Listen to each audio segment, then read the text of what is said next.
Hey, what's What's up, happening, Spooky? Sonny? What's How going you on, doing? everyone in chat? What's up, everybody? Hey, man, sorry we were late, everybody, but this is going to be well worth the wait because these guys are awesome. Monster Radio, you know them, we love them, and we're so glad they made it with us tonight. We're still waiting on Sonny's security. Yep, Papa. the dog's trying to get him. Oh, sorry about that, guys. I had to mute. But yeah, sorry we started late, and we're here now. And like Spooky said, it's going to be a good show. Papa Willie's just walking in. Yeah. Gotta have the security in the chop shop. That's right. Well, let's bring him up, man. I don't want to leave him backstage too long. Yeah, we've made him wait long enough. Come on, let's do it. Thank you, Billy. All right, everybody. We're going to welcome Ryan and Ashley to the show. And hey, guys, how's it going? Hey, what's up, everybody? Thank you so much and for being patient with us. Yeah, I'm sorry, man. It's usually not like this. It just yeah, it is. But we're on now, guys. So, guys, how's it going? And tell us a little bit about yourselves. Tell everyone what you guys are about and what you do. Go ahead, Ashley. Oh my God, Ryan always makes me go first. So I'm Ashley Hilt. I am one half of Monster Radio. I have another show called On Wednesdays We Talk Weird. But I'm a full-time 4D investigator. I'm a filmmaker. Making a documentary about the Mothman. I'm writing a book about the Mothman. I'm like the Moth Ma'am, the Moth Woman. That's what we call you. Nice. I like that. That's my thing, I guess. But I just do a little weird stuff. I'm in Ohio. It's fucking weird here. I'm sorry, I probably can't cuss. Oh no, you can. You can. Oh, I You're can. fine. Okay. Yeah. Okay. So, well, it's fucking weird here. So I investigate just a lot of strange things, but most of what I do, like I said, I'm a 4D investigator. It means I do everything. I do cryptozoology, ufology, the paranormal, the occult. Basically, if it's weird, I'm there.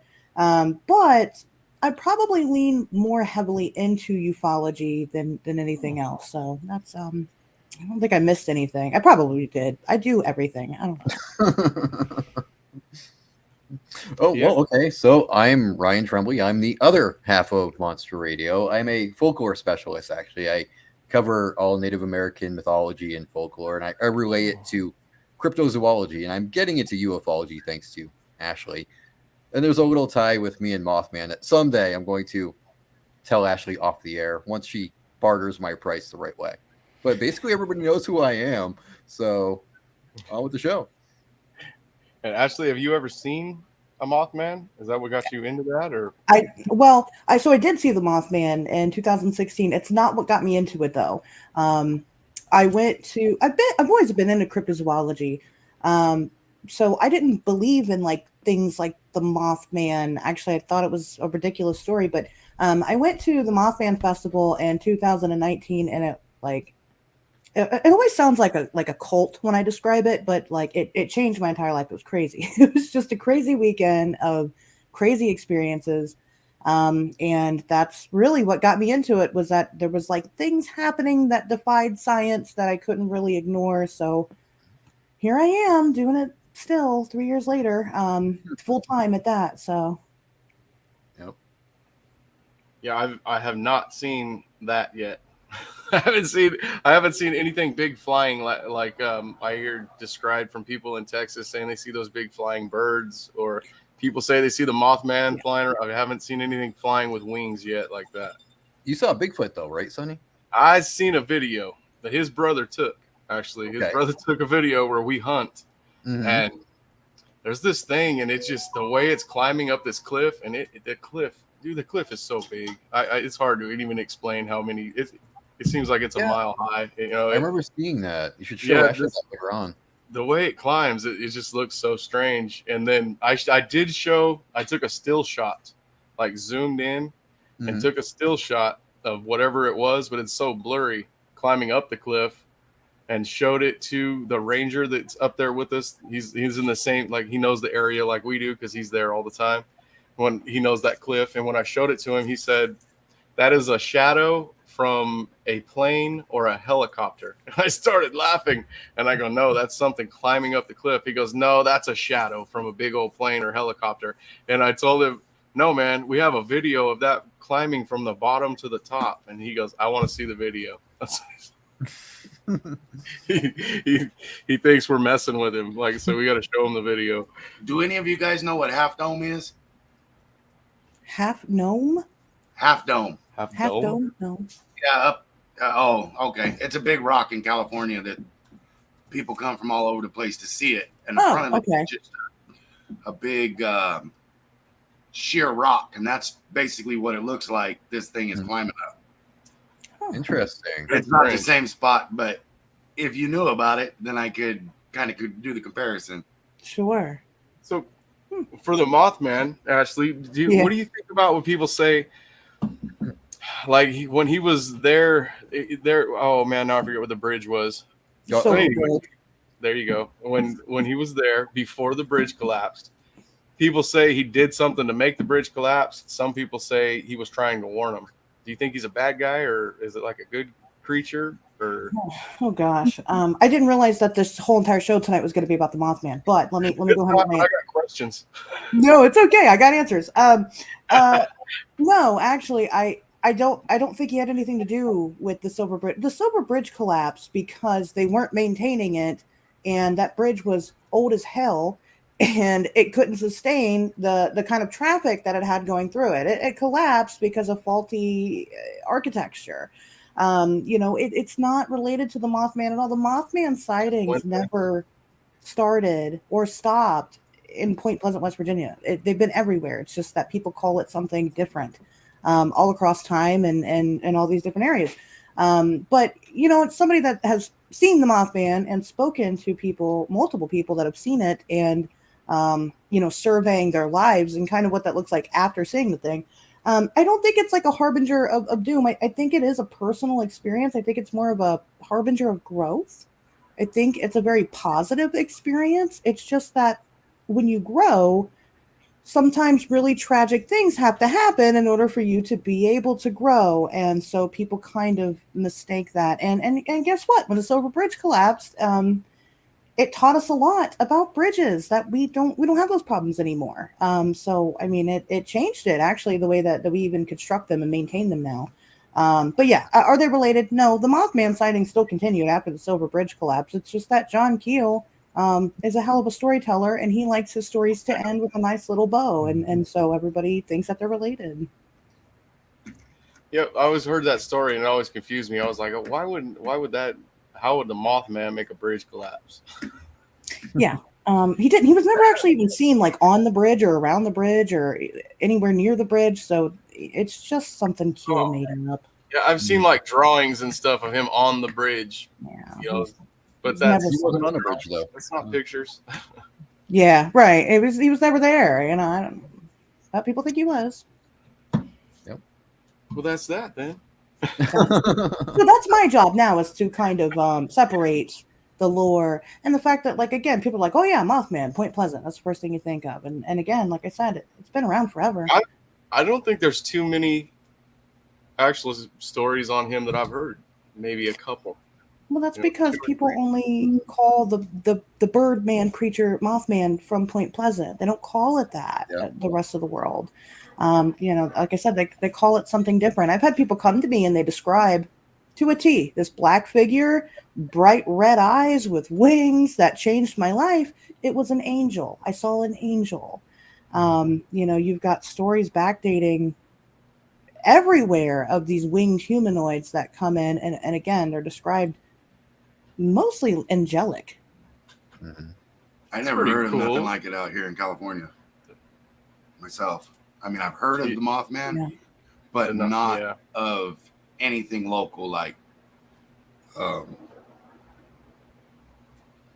nobody I know has seen or heard like stories firsthand or anything. That's why you guys had a woman with wings actually over in that neck of the woods. I mean, I don't know exactly where you're at in California. California is big, right? It takes up the whole West Coast pretty much. But no, there's a winged woman that people saw that would like glisten, like she was like made out of metal. But a very similar thing, a very similar phenomena happened. I mean, so this thing's everywhere. I'm convinced that it's the same phenomena going on. It's just maybe slightly looks a little bit different to different people, and again, they all call it something else. Mm-hmm. Yeah, that's true. Not everyone's going to see. Well, they might be seeing the same thing, but they don't describe it the same. Right. Well, they only called it Mothman because somebody had seen it standing on the roof in Point Pleasant, and it was an Ohio journalist that took the report. And the guy said it looked like Batman. It was Batman standing there. And they couldn't use Batman because it was copywritten. So they joked, and as a joke, started calling it the Mothman. It doesn't actually look anything like an insect. It just looks like a dude with wings and red eyes. So what else do you guys... Ryan, do you do Bigfoot stuff? Oh, yeah, I do. Bigfoot, Dogman. I specialize in the Wendigo and the Skinwalkers. So that's a pretty fascinating topic. Yeah, the Skinwalker stuff is pretty scary to me. It can be. Yeah, especially once you start really talking to the Navajo people around here. It's very terrifying. Yeah. Yeah, at first I heard a few stories about it, and when I started watching, I thought it was going to be a lot like that on Skinwalker Ranch. No, but it was nothing like I heard. No, it's two different things. Yep. Two completely different things. So how did you get into that? Actually, because I saw how all these people were mistaken the Wendigo and the Skinwalkers, all these YouTube videos and all these shows, they were just completely ignoring all the lore from the indigenous people. And I figured somebody needed to actually look into that and bring that to the fore rather than just ignoring it. Yeah, it's their local stuff it's like on the show. It's on Skinwalker Ranch show on his History Channel. They might just mention one or two times at the most the Native American stories, and that they have been telling these stories for years and years and years, and then all of a sudden that's it. They don't talk any more about that side of it. Well, they also cherry pick it. They don't tell all the specific details, and they don't go into the real depth and the encounters that happened throughout history. Right. And I always thought that was a shame because this is part of their religious belief, their spiritual belief. It's not just fairy tales handed down. It's not urban legend. Mm-hmm. We've had a guy on our show. Maybe you know of him. His name's Carl the Crusher. Mm-hmm. And he goes out there and he's been spending time at Skinwalker, Blind Frog, and also down at this other place, Magic Mesa, that he has been given exclusive access to. And he's shown us all these amazing petroglyphs and ancient sites that they've, really, we have never seen them before until Carl and some of these other researchers have been out there showing them to us. They're amazing petroglyphs, and they're obviously related to our native ancestors.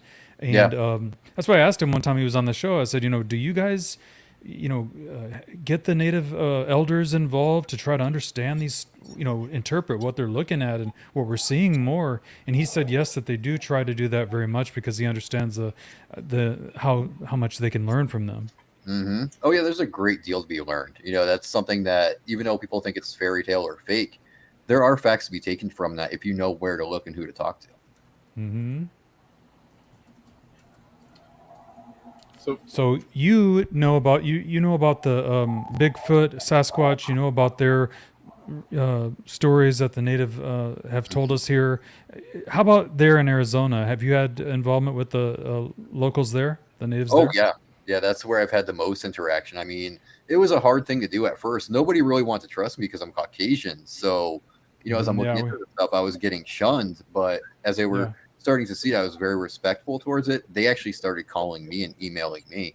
So here in Arizona, there's a lot of Navajo people, and they were coming forward here and talking to me. Mm-hmm. That's pretty cool.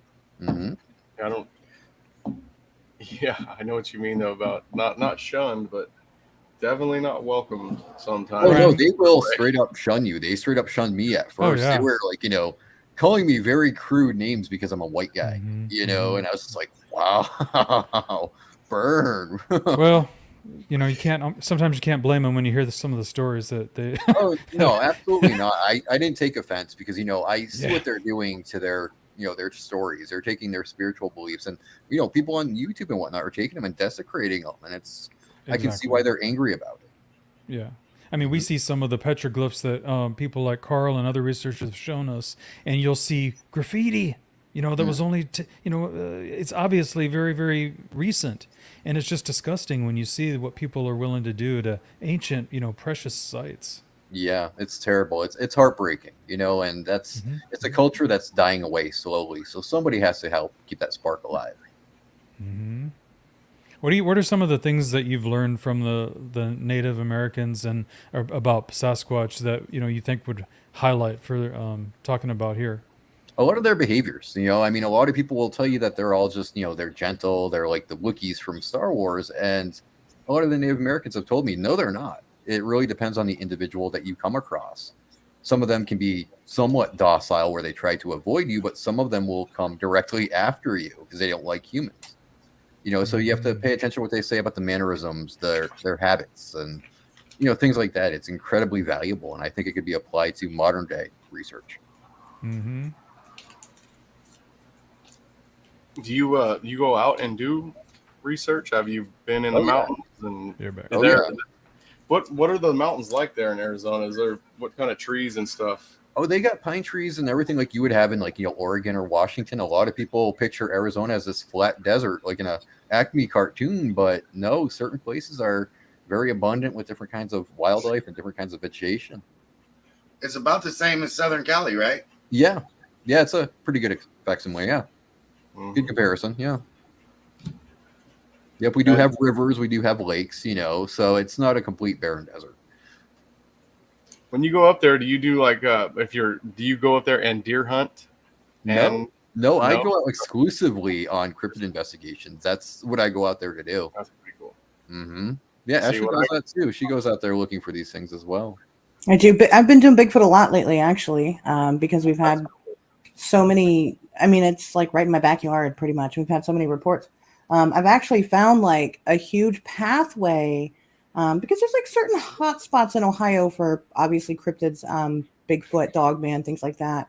Mm-hmm. And I've kind of like found a path to where these things could travel, and it makes sense for these to be the spots. I mean, obviously we're not getting Bigfoot sightings in Dayton, Ohio. It's a city, right? So they're not living here. We are, but there are some like Salt Fork is probably one of the most famous, because Ohio is just, that's what it's known for. You get the famous Ohio House from the Salt Fork State Park.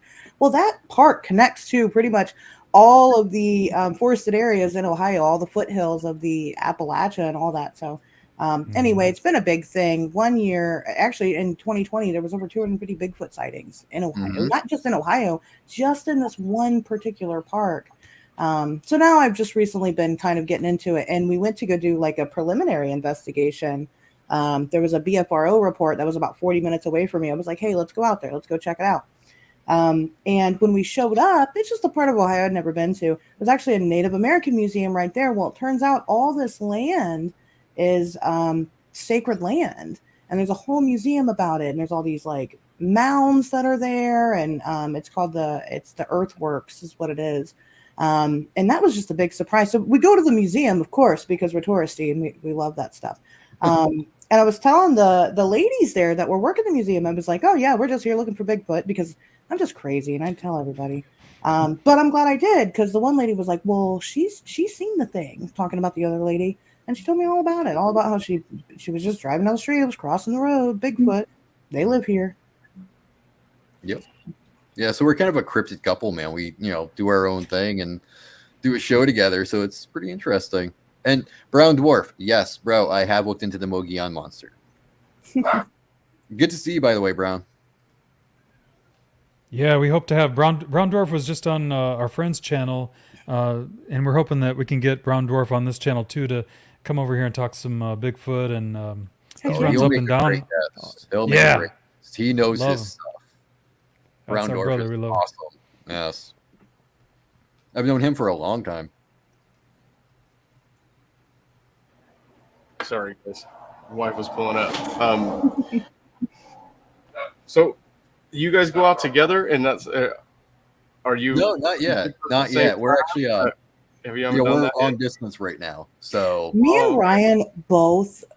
Well, I almost died a couple of months ago, and Ryan is not quite dying, but he's close. We both have had a lot of physical health issues, so it has been ridiculous. So, and we live across the country from each other. So, as soon as Ryan gets his health issues under control, he's going to move here, yeah. and Oh, then no we're way. gonna Awesome. go out together because it Oh, makes that more would be sense. And, awesome.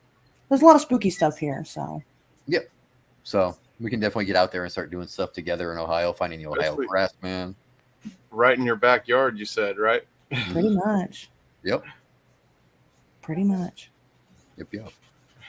All right. How about, I think I heard somebody at the beginning talk about UFOs. So that's our thing. We need to get into that. That's my thing. Yeah. Ashley, what's going on with UFOs in Ohio? Well, what do you mean? I live 8 minutes away from Wright-Patterson Air Force Base, which is like the real Area 51. Mm-hmm. I don't know. What do you want to know? They're constant and consistent in the skies of Ohio, which of course some of them could be experimental military craft. You got the largest base in the entire United States. Yeah, they're gonna have experimental craft in the area.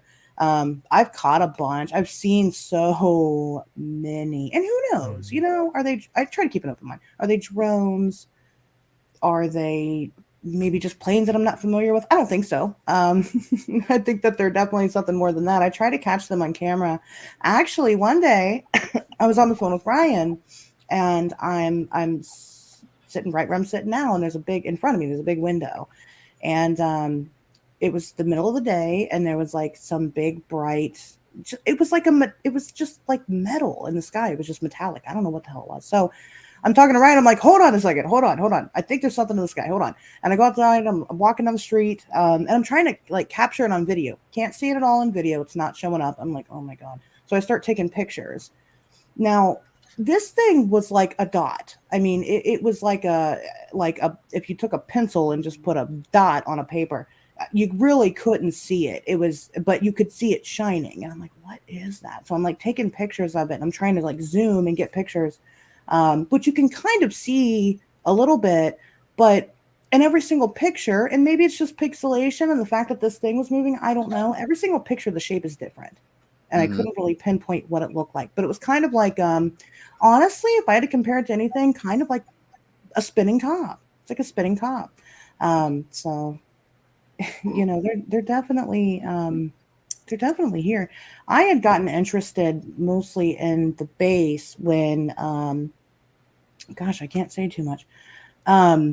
So the base has had these weird, like they'll do like active shooter drills at the base, right? Which makes sense, right? And you got to do that everywhere now. But there's been like a couple of times where the base has shut completely down because they claim that there's an active shooter. Now, when they're going to do a drill, they let us know, because you can hear the speakers will start going off and some eerie voice comes on and lets you know that there's an emergency and to take cover and things like that. These were not that. I mean, they shut down the entire base. You could not get to it. Not just the base. Wright-Patterson Air Force Base is its own city. It's the size of a city. I mean, it's huge. There were like roads around it that didn't necessarily belong to the base that were closed down. So I'm like, are they moving things? Are they shutting down that whole area to move things in and out of there, or at least move things even just around the base and securing the perimeter so that you can't see what? And I'm not like a big conspiracy person, but every time this has happened, the news updates and they just say, oh, it was nothing. It wasn't real. It was a drill. But you have like I'll have actual people. So there's people that live on the base. There's civilian workers that work on the base, and they'll come to me and they'll report seeing things that are unusual. They're like, no, it's not nothing. I mean, the one time they were shut down for like 6 hours, and it's like, and that's just a drill? That it wasn't. I don't know. I don't know how deep you want to go into that rabbit hole, but I mean, I'm open for questions. Well, they're already tying the ropes around their waist, Ashley. I can see them doing it. If you're oldest. Ready to dive in, yeah. It's a lot. It's a lot. And how close again to the base? I'm like 8 minutes away. I'm very close to the base. Yep. Yeah, and that's nothing for something that's in the air too. So you probably have stuff zooming over you constantly. You're right. Constantly. It's it's all kinds of stuff. I mean, we're used to like, you'll hear, fighter jets just going off, for no reason. I mean, we're used to that kind of stuff. There's constant helicopters. There are, now that we know that they're here, but there are black helicopters, which once upon a time they were fabled, not real. Well, they're out here all the time doing, I don't know what the hell they do. There's all kinds of stuff that's constantly happening in this area. And I kind of have a weird theory about it. I'm not going to say like for sure, but Dayton, Ohio. So I live in a suburb of Dayton, right? I don't actually live in Dayton, but Dayton, it's very poor. It's a very poor city. It's very poverty stricken. And then the areas that the base touches, because like I said, the base itself is a whole fucking city. And the areas that it touches are like the poor suburbs or the poor, areas in the Dayton area. And people will come to me and tell me all kinds of weird stuff. There's like a little lake on one side of the base that people will kind of tell me about. They'll see like weird things happening in the lake, like things coming out of the lake rippling for no reason, weird things. Anyway, like lights coming out of the lake. Sometimes lights, sometimes actual metal craft, but not like a big craft, like little drones coming out of the lake. All kinds of weird stories. But I have a theory that they put these bases in the middle of poverty-stricken areas because people that are poor are too busy trying to live to give a shit about UFOs and what the government's doing behind their back. And so when I kind of tested this and I started looking at like other bases around the country, it's true. And it's weird because the civilian workers there, again, they're people that come and go every single day. You don't have to live there to work there. None of them live in Dayton. They all live in like, again, the ritzier areas. I live in Kettering. They live in Kettering.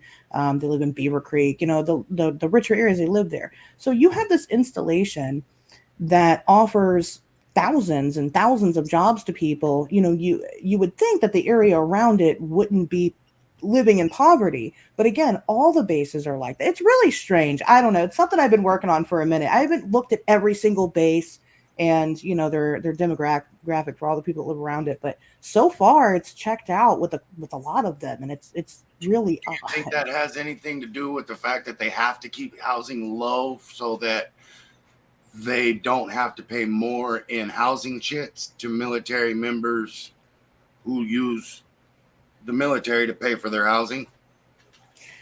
What do you mean? I mean, so like the land itself is cheaper?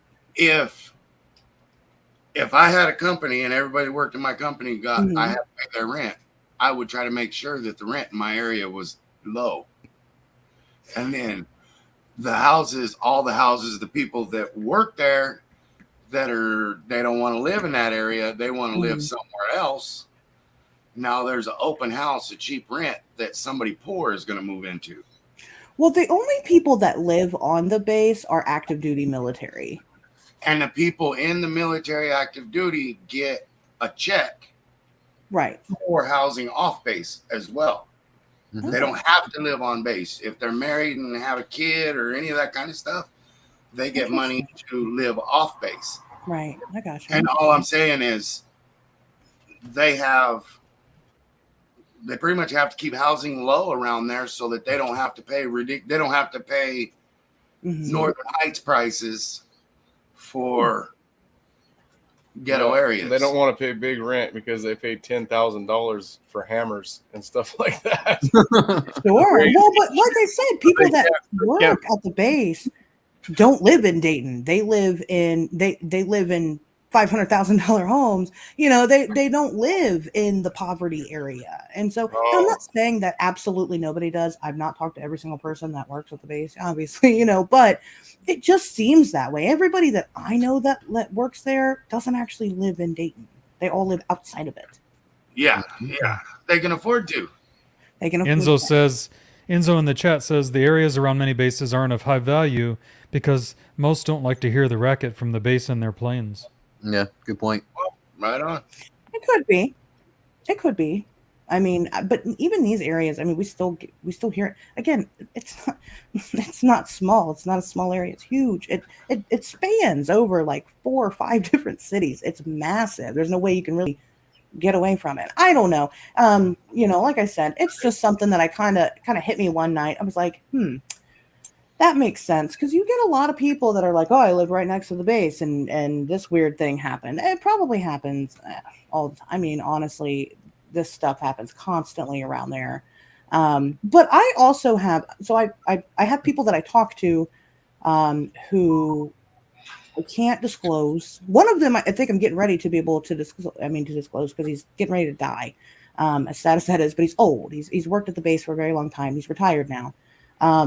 He wanted to explain to me his experience there while working at the base and some of the things that he saw.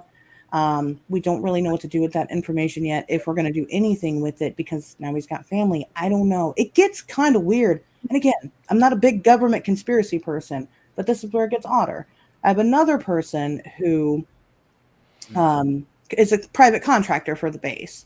And then I've got somebody else who works actively, currently, right now at the base. All 3 of these people don't know each other. All 3 of them share the exact same thing. And honestly, it's a lot more horrifying than anybody can even imagine. What they tell me is that the government has no fucking clue what these things are. No idea. None. They have no idea. They just know that there's technology that we don't understand, that we even have some of that technology, but they're scared to even play around with it, because when they do, shit gets weird. And it's very interesting to hear that perspective when you just grow up a weird kid looking at all this stuff, and it's like, oh, the government's hiding all these things from us. The reason why they're hiding it is because they don't know what to tell people, and people would be more scared of the fact of the government, someone that's supposed to protect us, saying, I don't know.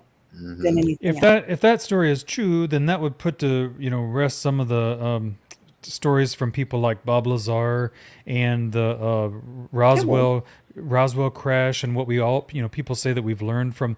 I know right here, our buddy Big Willie just asked, do Ash and Ryan truly believe that the Roswell crash retrieval was taken to the Wright-Patterson Air Force Base? Definitely. Yeah, I do. I believe that. And like I said, the gentleman that's on his deathbed right now says that. And says that bodies were recovered, but we still don't know what they are. We still don't know who they are. We still don't know how it works. So we know some things. There are some things that the government has, just like we're seeing right now with UAP disclosure everywhere, right? They're telling us, they're going, hey, there's these crafts and they can do shit that we can't do or whatever. And we don't really know where they're from. That's pretty much been the story this entire time, was that, yes, they're aware. Maybe they know a little bit more than the average person, but not much. Like I said, did the Roswell crash happen? Of course it did. They admitted that it did immediately. Hi, Chad. And then, hi, Chad. And then brought the pieces to Dayton, Ohio, and they're still there. And they've tried to mess with that technology. They don't know how it works, so they didn't. Bob Lazar's an interesting case, because I know a lot of people subscribe to it, but there's really nothing. There's no evidence. It's just a guy saying, hey, I did this thing, and that's it. That's it. There's no proof that we run into that all the time, don't we, Ashley? Right. I'm not saying the guy's a liar. I don't know, but people are quick to subscribe to it without any verifiable evidence to prove what he's saying. It's just all anecdotal. Yep. Which, again, anybody can do. I could be like, hey, I did this thing. I mean, just like I'm telling you guys don't know if I'm actually talking to people that work at the base. You have no idea, no reason to verify that, right? But because people want to believe so badly, they do. It's a little bit of that for me, a little bit also that I just trust people first before I don't trust them. And especially if you're coming from good, reliable sources like you and Ryan. Sure. Yeah, I trust what you're saying. And I'm not saying you shouldn't trust me, or you should, or I'm not saying you shouldn't trust Bob Lazar. No, I get you. I feel what you're saying. Exactly. It's just that there's so much infighting. There's so much. Go ahead. Yeah, I believe in Bob Lazar too. I mean, Bob Lazar, that was my childhood. I heard those stories. I saw him, and then here it is. What, decades later, and the story's the same. It doesn't change. He keeps saying the same details.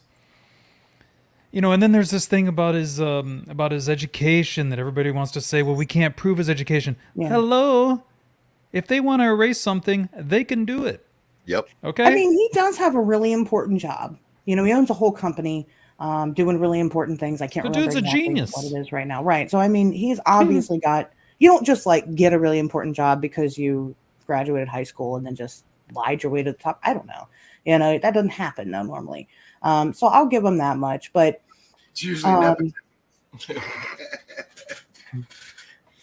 I don't know what he did, but you know, some of these stories make sense. Moving on from Lazar over there, one of your sister's estates, Michigan. They're reporting, and there's so many reports of UFOs coming out of Michigan now. And one of the reasons I was, interested because you're in Ohio, is that some of the pictures and videos that we see coming out of Michigan are those triangle, with like the lights on each corner or something like that. And I was just curious, have you seen or heard of reports of those triangle UFOs there where you live? Yeah, absolutely. Those are really popular. Those ones are weird because they're popular, right? They're one of the most popular ones that we've had.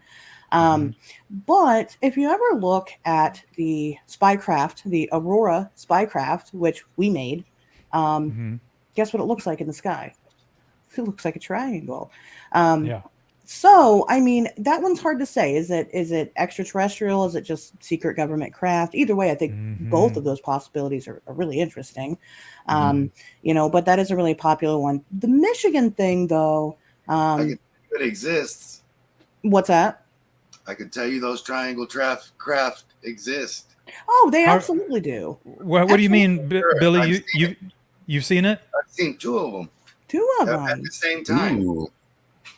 At the same time. See, that part is where it gets interesting. When they are pulling maneuvers that we can't do in flying, in space, any type of spacecraft or, aircraft rather, then that's where it really gets interesting. But we do have planes that are shaped like triangles. Those exist. So I don't know. What I was saying, though, about Michigan is that so the current Mothman flap, bear with me, it's happening allegedly in Chicago. But it's not Chicago. Where it's actually happening is on Lake Michigan. Do you know where most of the UFO reports are coming from? Yes, I love it. You're exactly Lake right. Michigan. And Lake Erie. They talk about it up there. Exactly. Now, do you remember, I'm sure you do because it sounds like you're an enthusiast, but maybe other people don't. When the UAP disclosure started coming out and we were all kind of anticipating what these documents were going to look like, right? We were all waiting for that document to come out, which ended up being one page and didn't tell us anything. But there was a lot of talk about them releasing information on USOs or, unidentified swimming objects. And a lot of heavy attention has been on these craft that seem to come in and out of the water lately. And the Great Lakes happen to be they seem to be a big source of that anyway. I mean, there's tons and tons of reports of just, craft coming out of water and disembodied lights. And, they got Mothman and they got alleged lake monsters. And you can't sit here and tell me that all of those things aren't somehow related to each other, because they are. Well, where I live over here in Southern California, there's as long as I've been alive, as long as my parents and grandparents have been alive, there's been stories of lights coming out of the waters. Out of the water. Okay, over here, a little bit north of me is Catalina Island. Everybody knows that's a major hotspot. Yeah. And then down in Baja California, in Mexico, when I was growing up, my parents would take us camping on the cliffs down there in Baja California, and we would see lights over the waters going in and out all around, and it's just common down there. People, the locals talk about it like it's everyday normal. Thing. Yeah, it's normal. It's not fringe. It happens, and it's real, and that's the kind of climate that you get with those types of things. So, I mean, just some things. These are all their own topics individually, so I don't know how much you want to touch on each one, but I'll let you lead. Well, I love Mothman. If you got anything else about that, I mean, it's totally fascinating because, like Sonny said, we don't have them out here, so I think it's totally interesting. Yeah. Well, I mean, it's a strange phenomena. It's not a animal, whatever it is. I can tell you that. Most reports, my experience, he wasn't flying. He appeared in the living room of my friend's house. He was there. He just appeared in the corner of the room, and that's a lot of the Mothman reports. He just kind of, or he looks weird. Like one of the reports I had, like that he was standing, but he was like floating in the air. He was outside, and he was like floating over the road, not flapping the wings, but his torso was like fading in and out of reality. It's weird, fading in and out of reality, and that's a lot of the reports about this thing. Is very. It's not just like something flying through the air. It's usually, like I said, it's very personal. It's very fucking weird, and it makes you question if you're nuts or not. And so that's that's Mothman. I like this comment from the chat. Mothman is afraid of Fresno. It's those night crawlers out there, man. Terrified of those guys. They got beef. There's 3 of them and 1 of him. What's he supposed to do? We got the dumbest cryptid. Just looks like a sheet with 2 broomsticks under it. Was it Fresno Nightcrawlers? Nightcrawlers, yeah. Nightcrawlers. The leggy boys, yeah. Walking pants. Yeah, ours is no good. But they're adorable. They're probably fake, but they're adorable. Yeah. Yeah, when I seen that, I was like, man, are you kidding me? But it does look real. I mean, you don't know what the hell you're looking at, but it's even if it is real, it's just... It looks crazy. Well, people claim that some guy went and, replicated his puppets, and he did a damn good job of it.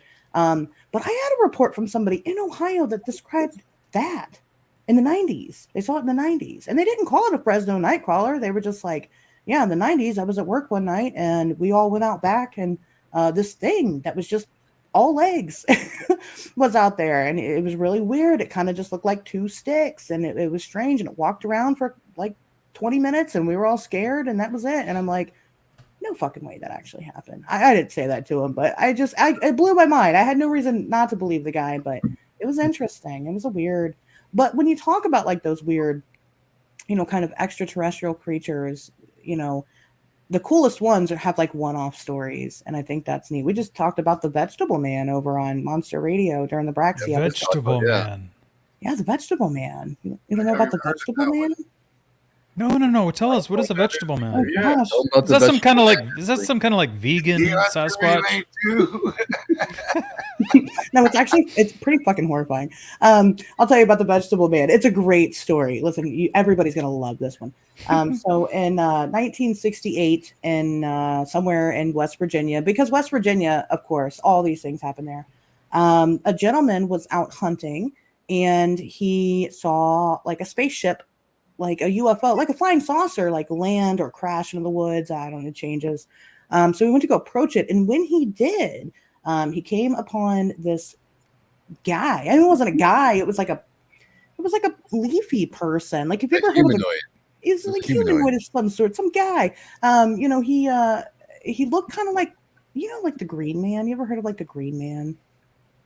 He's like the Green Man. He's like it's not exactly a deity, but he's the kind forest of spirit.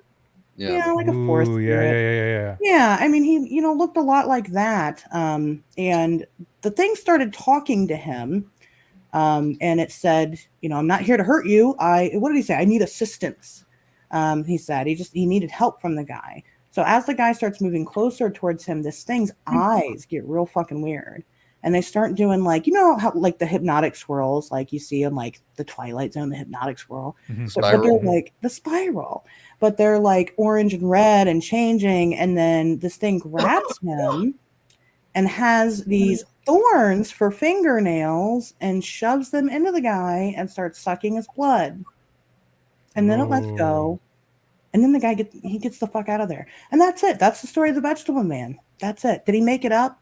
Who the hell? It's so ridiculous that literally nobody would fucking make that up. Like, that shit is so crazy. It has to be real. Not even if he was smoking my weed, he wouldn't have came up with that. Like, no way he fucking made that up. That's so nuts. And then why would you go tell everybody about it? You know, I don't know. Like I said, it's so ridiculous that it has to be true. It's so fucking weird. Angry blackberry bush. Yeah, that could have been it. Yeah, we don't want to be embarrassed. He just dropped acid and fell in a blackberry bush. He was like, "Some guy kicked my ass all night long. I couldn't get away." Could be. So, Ashley, you know a lot about many cryptids. What would you say, other than Mothman and some of the ones you've talked about tonight? Any other ones that you'd like to highlight? I don't know. I was also going to ask you about conventions and things. Do you go to those those conventions? Yeah, I got a bunch scheduled. Next year I'm everywhere.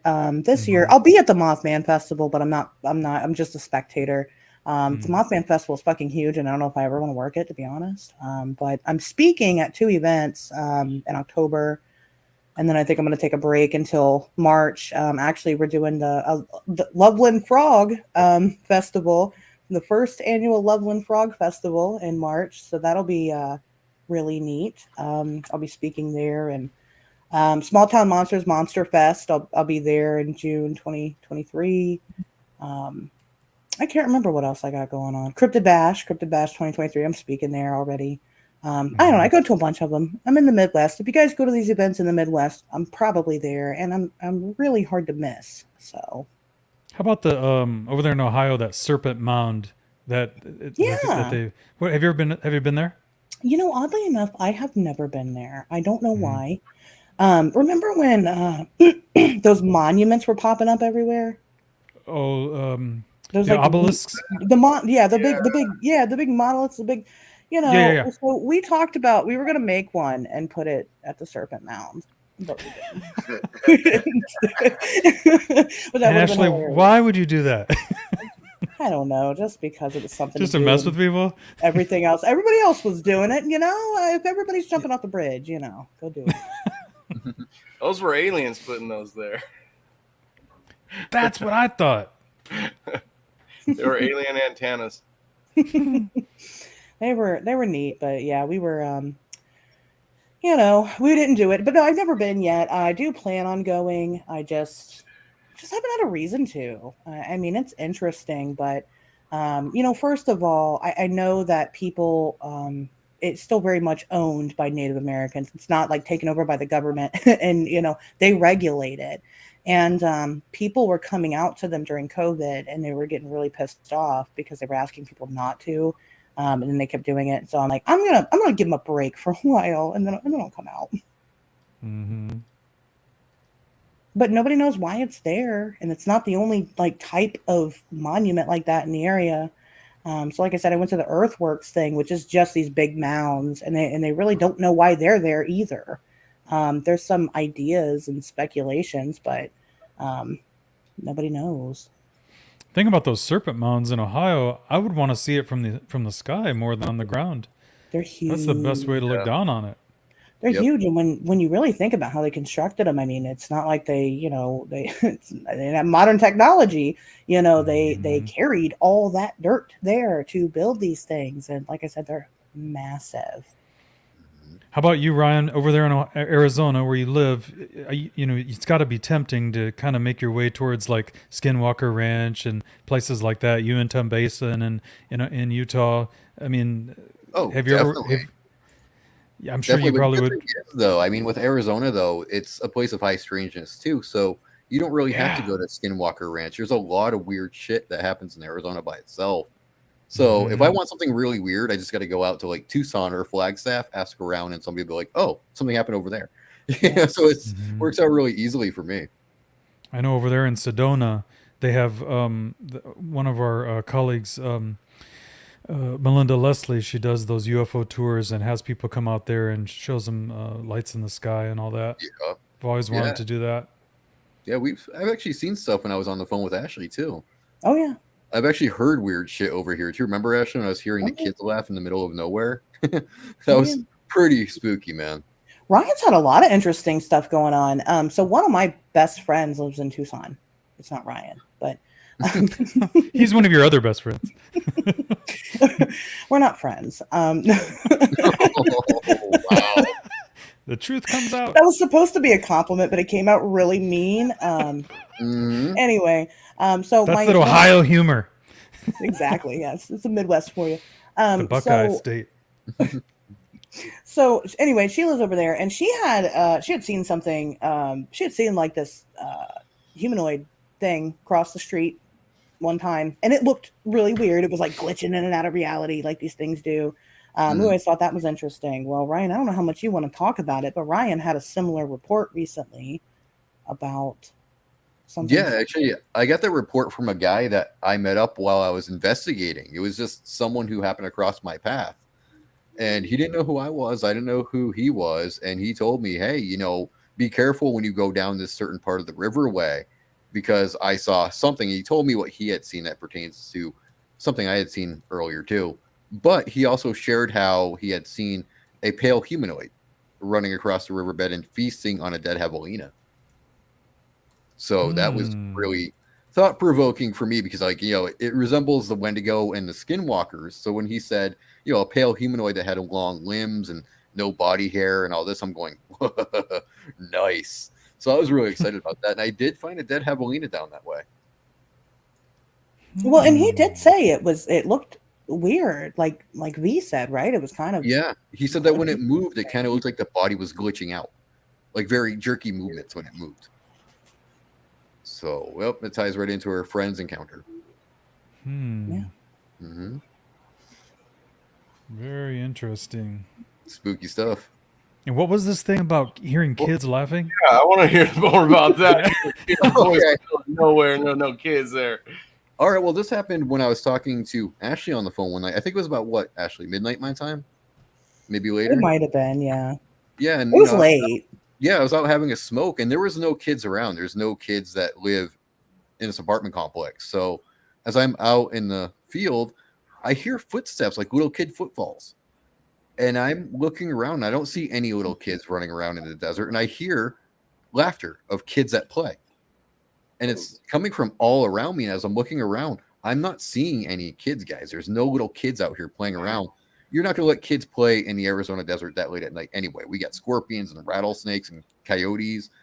And I just kept hearing this laughter. And then I would hear running footsteps, like some little kid running towards me and just suddenly stopping. And next day, there's no footprints out there. There's nothing to be found, but it's happened more than once. It's happened maybe 3 or 4 times. Wow. Mm-hmm. Yeah, you hear people saying they hear whistles, hoops, or whatever, and people say, yeah, that's the wind. But you don't hear little kids laughing. And it's scary in the wind, but if you go out walking around and don't find footprints. Yeah, you got to start wondering what the hell's going on there. You too, yeah. Sorry, I said one of the wrong words. I said, Sonny, I'll be right back, man. Okay. But yeah, that would be that is spooky. I would have called CPS or not CPS on the ghost children. The priest. Right. Well, I mean, it's happened to my neighbors too. So people that I know have experienced the same exact thing that I have. So when that keeps happening, you got to look into that. Mm-hmm. I'm just saying, if Ryan goes to Skinwalker Ranch without me, I'm going to be pissed off. I don't really have a reason to go to Skinwalker Ranch, though, Ashley.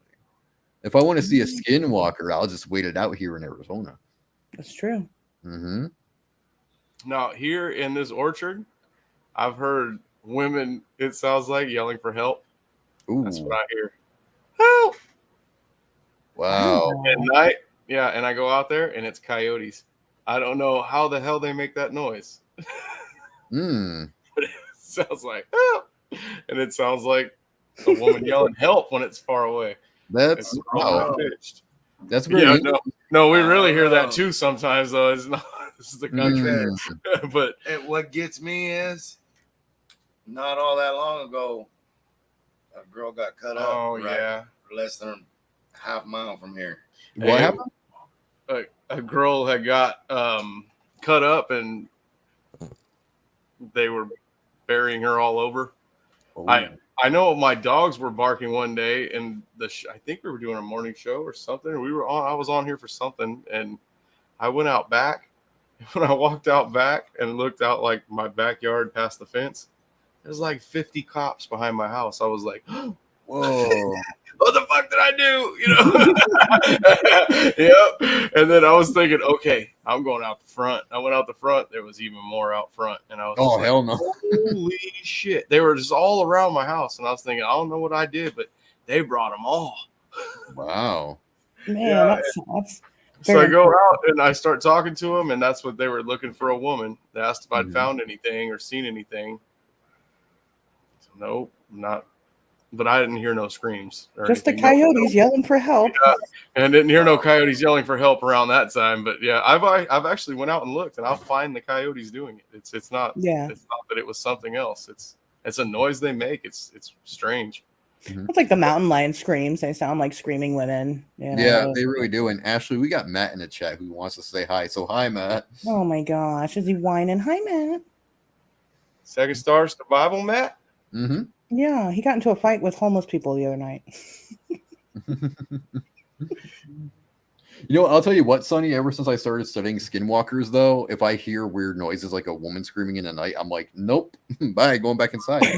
Yeah. I have one skinwalker story, and it's not even really it was just damn, I don't even like talking about it. Okay, I say it was a weird coincidence, all right? Mm-hmm. Where I live in Fresno, California, in the valley. The mountains is a good, like, even where I go hunting is like the highest spot you can go hunting in D7. Right. That's I'd say that takes me about 2 hours to drive there, just with no trailer or nothing, just 2 hours to drive there, 2.5. I get all the way up there. I've seen coyotes up there. I've never seen a wolf. I've never seen a wolf in the mountains. The whole time I've been here, I've been hunting, and I've never seen a wolf. And so here, I'm in the valley, not far from the mountains. We have a house here where I'm at, and then the house right next door, it actually touches my yard, is where my daughter lives. My nephew lives there too. He's an officer. He was at work, and she called, and me and my wife had just went in our room and sat down on the bed to go to bed. And she calls and says, hey, there's some guy standing across the street from my driveway, but he's looking back at your stuff, like at my trucks and stuff. They're sitting out front. Ooh. And I said, what do you mean a weird guy? She goes, got a shirt on. And she goes, he looks like a Mexican guy, but he's pale white, and he's got real short hair. And it was nighttime. It was dark. And she can see her porch lights on, so it shines a little bit of light out there. And I said, all right, I'll go out. So I tell Deanna what's going on, and I grab my gun and my flashlight, and I go outside, and I walk in between the houses out front, in between these two houses, but I'm outside the fence now, right by the street, and we live way out in the country, so it's not too many houses out here. And I know there's someone out there who's going to try to get one of my cars or something. My wife followed me out. So she's about 10 feet behind me, or I would say to the side of me, actually, not behind me. She's standing to the left of me. And I'm shining the light in the orchard across the street. There's almond orchards surrounded by them.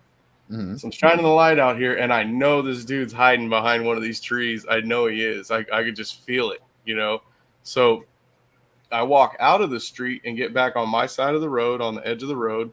And I tell my wife, just stay there. And I take the flashlight, I face my daughter's house, and I turn the flashlight off, and I have my gun, and I'm waiting for this guy to run away so I can turn around and turn the flashlight on, and I can see who he is running away. So I figure he'll run from behind the tree when he gets a chance. So I'm standing there forever, it seems like, and it's really only been like 30 seconds.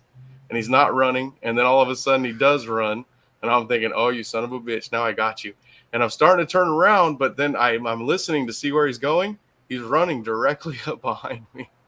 No way. He's coming for me, dude. I was like, oh, no. So now I turn around because now I'm scared. I'm thinking, oh, no, I'm going to have to shoot somebody, And I turn around. I turn the flashlight on. and I bring the gun up at the same time. So whoever it is, he's going to stop. And it does. It stops. And it's this big, huge, tall, black wolf. What? There's no wolves here, man. So I tell Deanna, what the fuck? And Deanna goes, holy shit. You know, and this thing, it quits running at me. It stops. It turns. And now it's running with the road. But on the other side of the road, in the dirt still, like where the orchard is, but it's running lengthways with the road now. Mm-hmm. And I still have the light and the gun on it. And I'm telling my wife, I want to shoot it. And she goes, yes, shoot it. Even my wife's telling me, yes, kill that thing because it's so big. Whoa. And she goes, I go, yeah, I'm gonna, you know, and I put the laser like right where I would shoot a deer. I'm gonna shoot this thing. And I couldn't shoot it. And she goes, shoot it. And I go, nope. But she goes, why? I go, I can't shoot it. I go, I've never seen anything like that. I go, that's the most beautiful thing. I go, that had to have gotten out of somebody's yard. They must have some kind of exotic pet or something. And this thing escaped, or I don't know how that is here because we don't have anything. We don't have nothing like that in our mountains. And so it turns and then it crosses the street to our side of the street, but it's way past us now, like 40 yards past us. And I still have the light on it and the gun on it. And it crosses into this almond orchard behind me. Mm-hmm. And it didn't disappear. It disappeared into the dark because I couldn't see it no more under the trees with the light. Not it disappeared, but yeah. And then we went back in the house. We were just talking about this wolf that we just seen, you know, because it was nuts. We went back inside. I laid down. We got in bed and stuff. I laid down, and then, yeah, as soon as I started falling asleep, I just heard Skinwalker. And then I popped straight up and I go, holy shit, what happened to the guy we went out there looking for? And she goes, oh, I forgot all about him. And I go, yeah, me too. I totally forgot about him once we see the wolf. Whoa. We just went back in the house and went to bed. And then, as soon as I fell asleep, I just dreamt it or something. It just was like my spirit guide told me Skinwalker. And then I woke up. That's what it was to me. Wow. That's a really cool story. Yeah. That was, I didn't think Skinwalker when it happened until I fell asleep and that happened to me. That's a little frightening though when it was running up on you, man. I would be like, oh shit. It was running straight at me until I turned around. I don't know. See, I hate that, dude. There's nothing scarier than footsteps coming at you in the dark. I freaking hate that shit, man. It was dark. It was so dark. When you hear that, you're like, oh, come on, man. Especially after turning the flashlight off, it was just so dark. Like, it was so dark, man. Oh, Matt, we acknowledge you. Shut up, Matt. Matt, we see you, buddy. Shut up. But yeah, I don't know if that's a Skinwalker or someone's exotic pet got out, and I seen the pet when I was looking for some weird guy standing out in front of my house. It's too bad he didn't have more of a description and more of a vision of the guy, because I mean, really, you got to know what the humans look like before you can decree whether it's a Yin or Ushi or not. That's what she told me. She said there's some weird looking guy standing across the street, and she said he's got short hair and he looks like he's pale, but he looks like a Mexican guy. She told me. Well, it's interesting that you mentioned that because I didn't even ask what his pants were or if he had shorts on. I didn't ask anything like that. I just went straight out there after that. I'm trying to catch him. It's interesting you mentioned that because the the Men in Black also look like Mexicans most of the time, and the most popular belief is that the Men in Black don't actually work for the government, that they are their own alien race, and that they come here for whatever reason. There's like silly stories of them not being able to do like it really, I don't know, it makes me giggle. I crack up because the Men in Black are like fucking dumb. Like they're so dumb. They don't know how to like eat or like do anything that like is. Right. They don't know how to do things that people do. But a lot of the reports of the Men in Black are like Mexican people or, even Orientals. They're just not white. And so, I mean, for people that tried or beings or whatever the hell they are that tried to stick out or try to blend into society, they really stuck out. They really did a bad job. They didn't know how to human very good.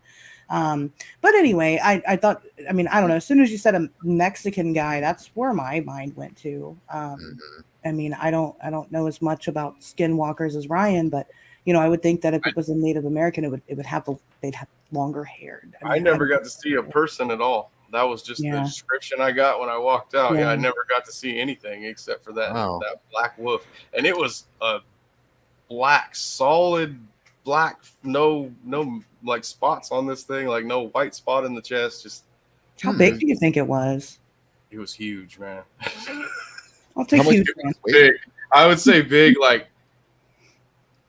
damn near the size of a Great Dane, almost. Okay, that's big. That's a good description. Yeah, like probably.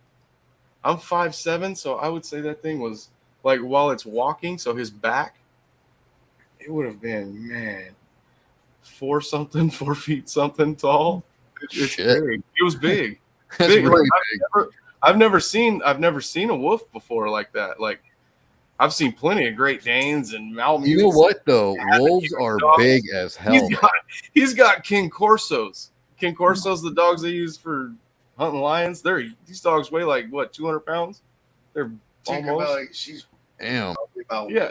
So I'm used to seeing like really big dogs. Yeah. Big dogs, and this thing, it dwarfed his dogs. Like it was that much taller. Well, you know, Sonny, wolves get big, dude. They get big as hell, dude. I used to think they were just, normal dog size things until I actually got a place to go see them at the zoo. And I was like, holy shit. When you see a wolf in person, dude, they're freaking big. Remember that one that busted into my house? Oh, yeah. That one was cool. He had a wolf come into my house bleeding all over the place. I was gone fishing. What? Yeah, I was gone fishing. My old lady at the time tells me, and I had a wheelchair ramp up on my front door, so my screen didn't shut. Okay. And the door was white. She had opened the door, and as soon as she opened it, this big white wolf run in the house, is what she tells me. Whoa. She tells me the biggest white dog she's ever seen. But she's 4'9". She's not very big her own self. She's telling me this crazy story, and I'm like, oh, okay, whatever. It's gone now, so I don't have to go out and shoot nothing, or like we ain't scared of nothing.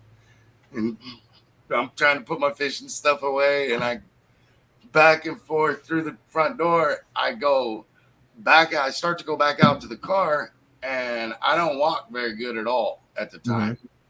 And I open the door, and this wolf, his head was probably, let's see if I can get in the camera, about that big. That's good Lord. Not that big. Golly. Big, long like a German Shepherd head. Yep, it looked like a really huge German Shepherd. Wow. Yeah, and it was the whole back quarter of it was there was just blood drenched. And it's super friendly. Comes right up to me, lays down, shows me its wound. I'm like, oh shit, what are we gonna do? I got this beautiful dog laying here, whatever it is, huge, something that belongs to somebody that's expensive. And I'm afraid because it's so big, I got kids and stuff. I don't want them around the injured dog. Right. I load the dog up in the car. She loads up just fine. No problem at all. Take her to a local vet, Dr. Hariyama in Selma. I showed up with this dog, and he's looking at her, and her whole back flank is cut. Like the top of her back leg, the muscle is cut all the way in two. Looked like she got hit by a disc, or maybe somebody hacked her with a hatchet, maybe something like that. And it was deep, like the whole muscle was cut in half. I take her to him. He takes her in. He says, I said, now how much is this going to cost me? Because I'm telling you right now, doctor, this ain't my dog. This is a dog that I brought in here, needs help. I don't know what to do with it. If I don't get it some help, it's going to die. How much is this going to cost me?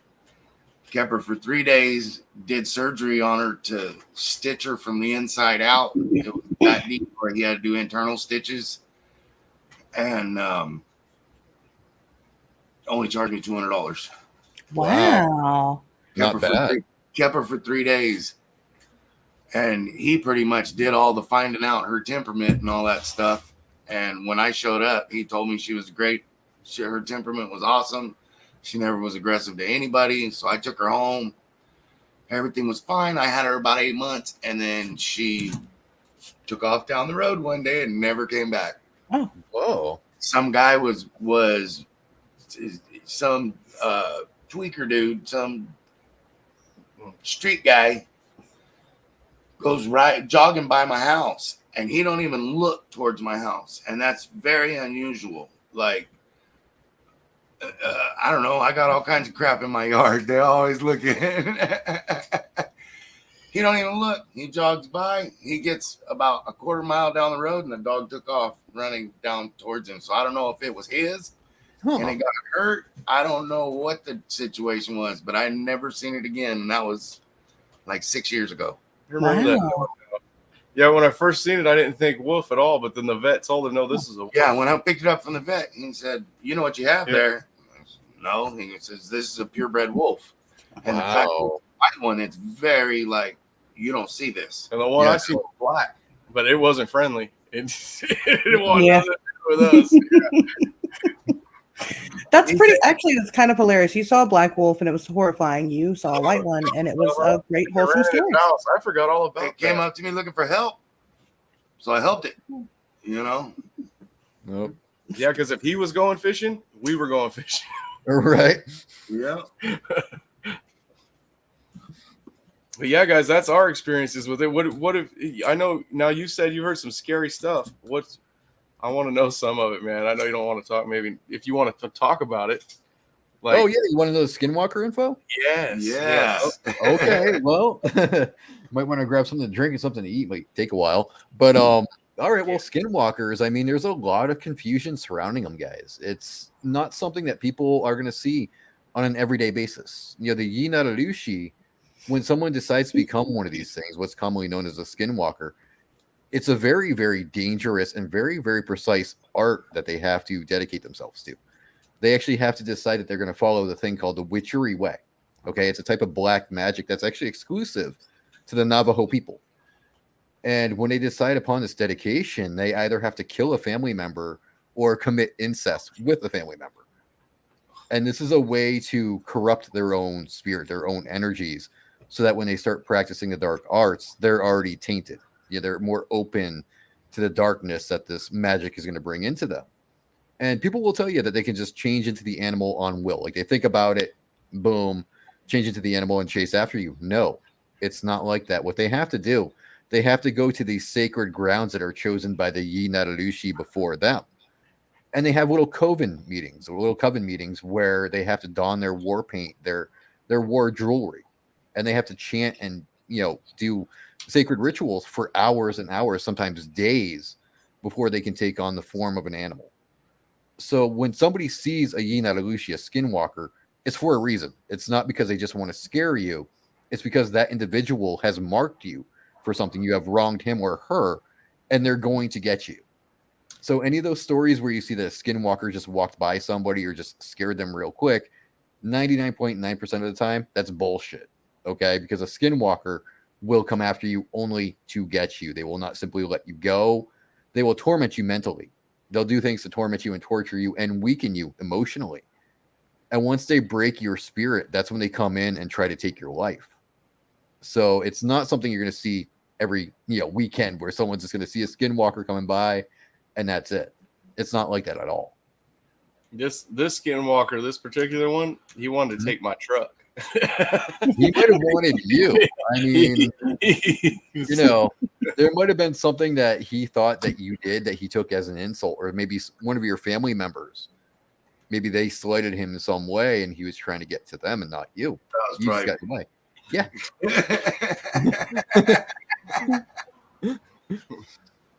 But yeah, I mean, whatever it was, I'm telling you, I had a strange feeling like. It wasn't. Well, if he wanted I have shot things, a lot of things. I'm a hunter, so I don't have no problem shooting that. It's just I'd never seen anything like that, and it was so beautiful, man. Like you wanted to pet it, but you knew better than to even get close to it. If he wanted you though, Sonny, he would have got you. He definitely would have gone for you and got you, but he would have done more stuff to really make sure he was messing with you first. And then that was it. Never again. I've never seen. Yeah, see, with the Yinatalushi, the Navajo, they believe that, these things are like the worst of the worst, okay? That if you get a skinwalker coming at you, that your life is basically over. And then what if we're Indian too? And then I never ever like not have this on. So they're not supposed to be able to get me. Okay. Oh, you got one of those, My medicine bag. Your medicine bag, yep. Yeah. Okay. Well, what tribe are you from? You're the same, yeah. We're all. You don't have any other from mom's side. Seminole from my dad's side. Choctaw. Okay. Yeah, it's Choctaw for both of us. Mm-hmm. Okay. Well, that could be something like that. Does your tribe have any beliefs in skinwalkers anymore? Have you guys have been in that, or? No, we don't. We don't practice any of it. We don't. Okay, that's white. Ryan, we don't go to the reservation. They call us mutts. It's real bad for us. What does the Navajo say the skinwalker actually looks like? If you see one coming at you, well, they'll say that they look just like you or I, but really the only way to tell them apart is their eyes glow in a natural color. They have an inner flame to them. So when you see them in the daytime, where their pupils should be, there's like a light that's constantly going. Mm-hmm. Wow. So other than that, though, if you don't see their eyes, then you're not going to know that they're a Yinatalushi. Wow.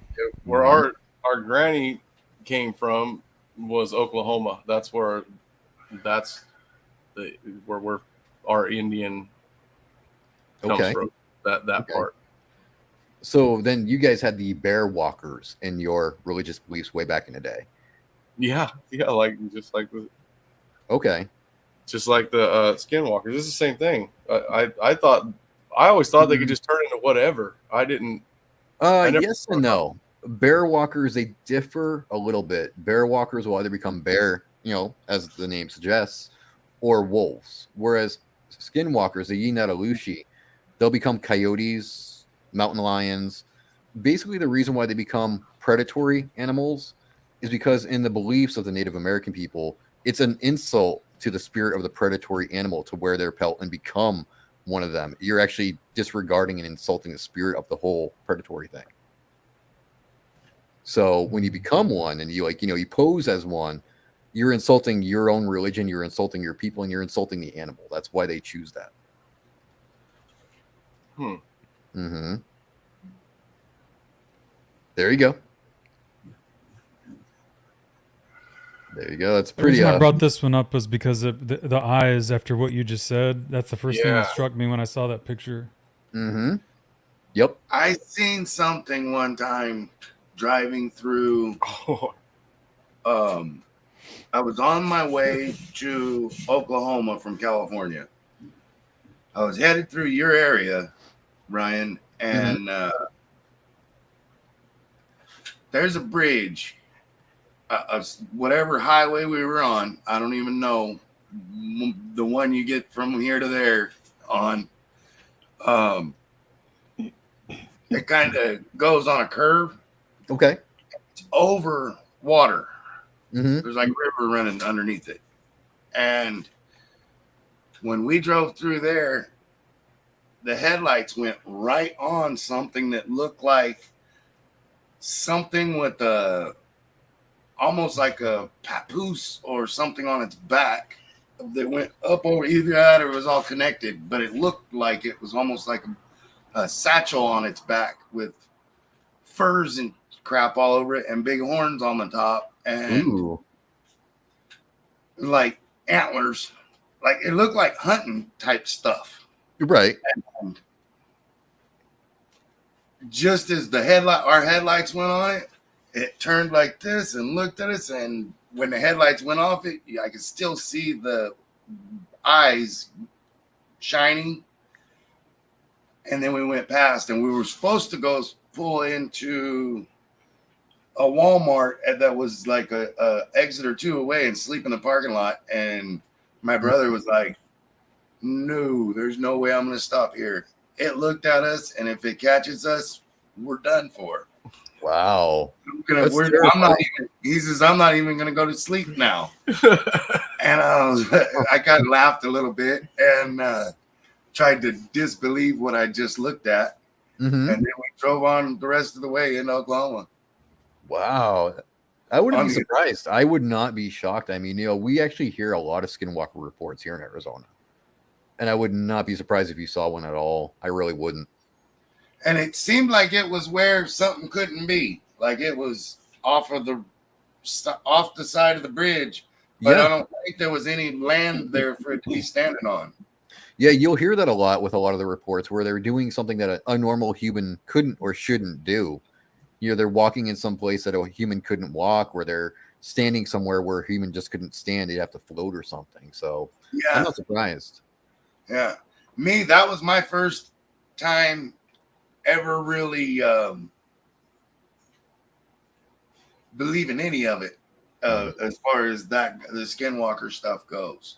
Right. But then as soon as I seen that thing, and then I seen how afraid my brother was, and he's got a lot of Navajo friends that are real close to him that, I don't know, that they share stories with and believe at each other's superstitions. If he gets scared easy. Oh my goodness. I don't blame him though, man. I mean, the Untitled stuff is terrifying. Yeah, it was scary to be looking back when the lights were gone off it and you could still see it looking at you. Yeah, I bet. Jeez, no way. I mean, could somebody have oh said hell something no! else? What is that thing supposed to be? See, it didn't look like that. It looked more like that thing you just showed. So it's more like a human, but just with inhuman eyes. Yeah, that would make sense too, because like Yinaradushi, when they wear the pelt or the antlers of a deer, that's actually their way of insulting the more positive aspect of the religion and insulting their people, because to the Navajo, the deer represents hope and renewal. So when the Yinaradushi do it, that's kind of their way of going, hey, fuck you, to their own people. Oh. Yeah. It's a non-verbal insult to the positive way of religion that their people have. Oh. Since I've heard more and more of it, I'm glad I'm glad we didn't stop at Walmart and go to sleep. Yeah, see, that's a perfect picture right there, Spooky, because you can kind of see there's a cave behind that one. Mm-hmm. And you can tell it's wearing war paint and it's wearing adornments for jewelry and decoration. Mm-hmm. And according to Navajo belief, they have to do exactly what you see in this picture.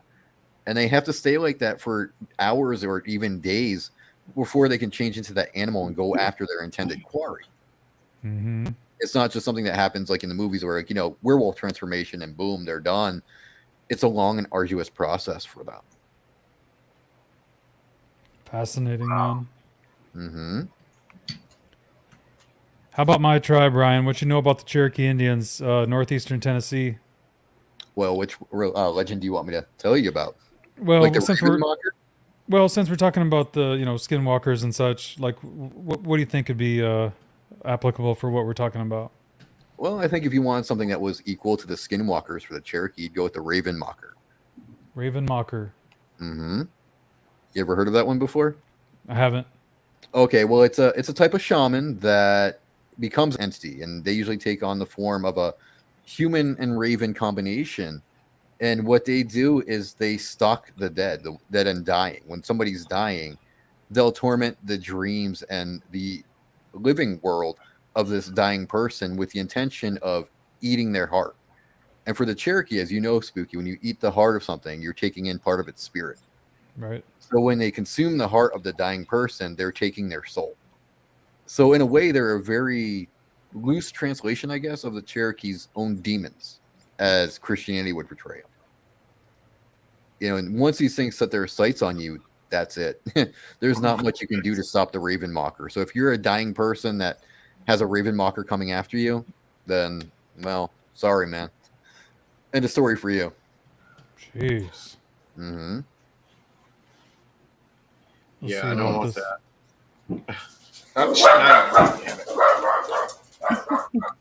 Yeah, I'm thinking Sonny's got a Raven Mocker in the garage. Oh boy! Somebody shot a gun. Somebody shot a gun out there. There you go. There's a Raven Mocker right there. That is wicked. Mm-hmm. And these things will really mess with you. I mean, like, you know how you see Freddy Krueger messing with people in their nightmares in those movies? This is what the Raven Mocker will do to you. He'll actually mess with you like Freddy Krueger would, but he'll let you wake up so you know that he's after you. He enjoys the fact that you're terrified of him. And he's hoping that this fear that you have for him will drive you to a quicker death. I think that might work with me. Right? I think if he was chasing me around, I'd be scared. Scare me to death. I wouldn't be happy about I it. think he'll end up like that one on the wall back there if he messes with me. I don't know if a bullet will affect him, man. No, not really. I mean, you're gonna have to use like white ash to stop those. I didn't shoot White that ash. bull back there. I didn't shoot him. I slapped that fucker to death. I'm Pan strong. Sonny's a man of many talents.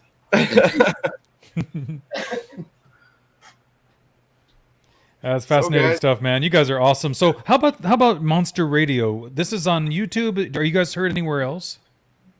Take it away, Ashley. Yeah, everywhere you listen to podcasts, you can get Monster Nice. Radio anywhere. Just Spotify, Apple Spotify, Music, all yep. that. Okay. Pocket Cast, whatever. I don't know where all the podcasting platforms are, but it's there. I promise. Is that where we get where you get the most listeners? Is on podcasts? No, actually, right now, no, not for Monster Radio. Monster Radio is mostly a YouTube thing right now. Okay. It premieres every Sunday at 7 p.m. Eastern. We do a live premiere on YouTube. Well, it's not live, it's not video, but we'll premiere it. That way we can interact with the audience. And then it's still growing on the podcasting platforms. But it's like, I'm trying to figure out how I can like tie it into my other show because it does really well on the podcasting circuit. And I just haven't figured it out yet. And when I see, because we're really involved in chats of other YouTube channels, and when I see Monster Radio in a chat, is that Ashley or is that Ryan or could it That's be? me. That's Ryan. Okay, very cool, Yeah. very cool. Yeah, you're really involved in the chats, and that's awesome, man. Love that. Yep, I like the interaction. Big fan of that stuff. Nice. We try to be very humble and talk to everybody. Yeah, and we like to just bring other people into the fold and get their opinions and hear their stories.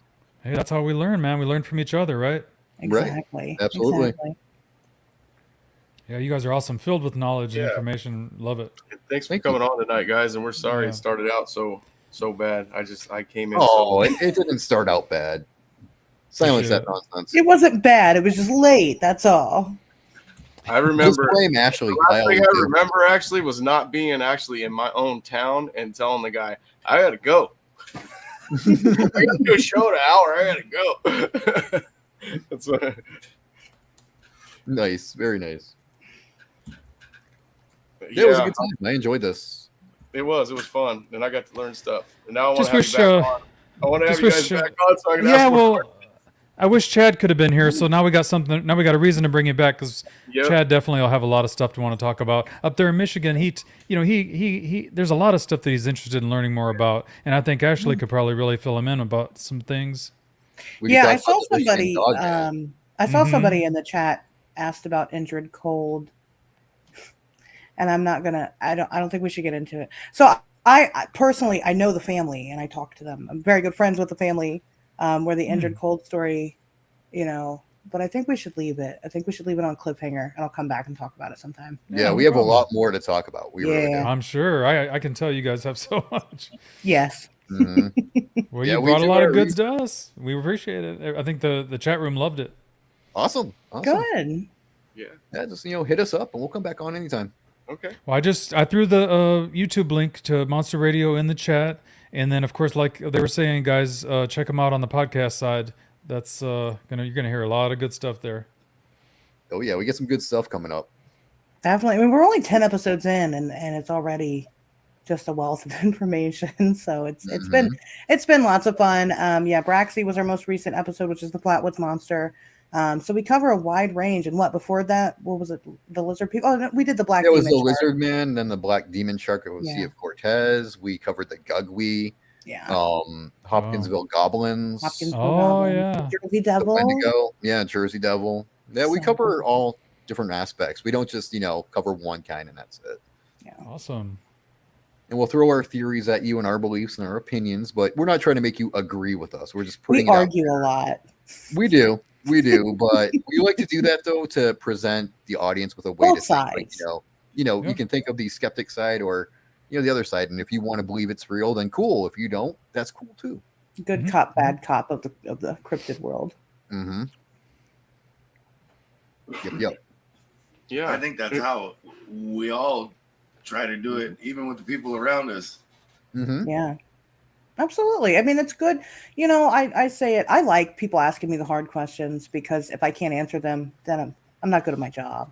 Right. I enjoy that part, but I like presenting it because my goal at the end of the day, it's not just to get like all you weirdos listening. I love you, but it's not to get you guys to listen to me. You're already into this stuff. I want people that aren't into this to listen.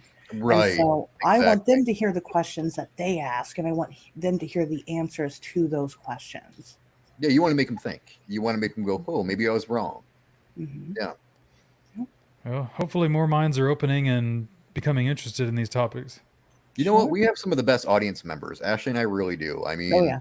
we have people that were dedicated to one belief at one time, but they listen to our stuff and they're going, hey, you know what? You guys got a point. And they start changing their way of thinking. That's really impressive for people to do. Oh, yeah. Mm-hmm. I'm always proud of people that can change their way of thinking. Right Absolutely. on. Yeah, guys. If you guys want to hang out, like I said, you guys are more than welcome. And I got to run to get my smokes. Ashley wouldn't do it Okay. for me, so I got to go and do it. I'm like, Hey, go get your smokes, entertaining man. You can. If you go get your smokes and you still want to come back in, you're more than welcome. We would love to have you guys. Yeah, we use Okay. the same link. All right. I just might do that. So thanks for having us on, guys. Thanks. Okay. Sam, thank you so much. Yeah, I'm gonna take off too, but I'll probably come back on. I gotta go take medicine because I'm sickly. Okay. So All right. Okay. Take care, everybody. Okay, guys. Nice Thank you so job. much. Thank you guys so Bye, much. guys. Wonderful. Good night. Whoa, that was awesome, man. Yeah, I was gonna say that was good. That was fun, man. Now I want them back on. Yeah, And, and even and Billy, you were asking some good stuff too, man. Thank you for those questions. I'm gonna ask more Mothman questions though. Yeah. Oh, you know who would have been perfect on the panel with us is Brother Matt from Second Star Survival. Yep. I would have loved to have got some questions from him, but even the chat room was sending us some great questions. Yep. So thank you guys for that. And let me see here. It's Simon and Lindsay Pinzer and Terry Brown and Zombie Tech Reviews. If you guys want to hang out, I'll be dropping you guys links. Oh, nice, man. And of course, Enzo. Enzo, we need Enzo in here. Emergency Yeah, guest. That's all our members here at Paranormal Chop Shop. And I if you're dropped the also- link to the goat. If you're also a member with Chad Smith's podcast, you still get Wait, to did I? come in and hang out. I just can't pull his up and read off all the members. And Deanna Conway too, but she's not hanging out.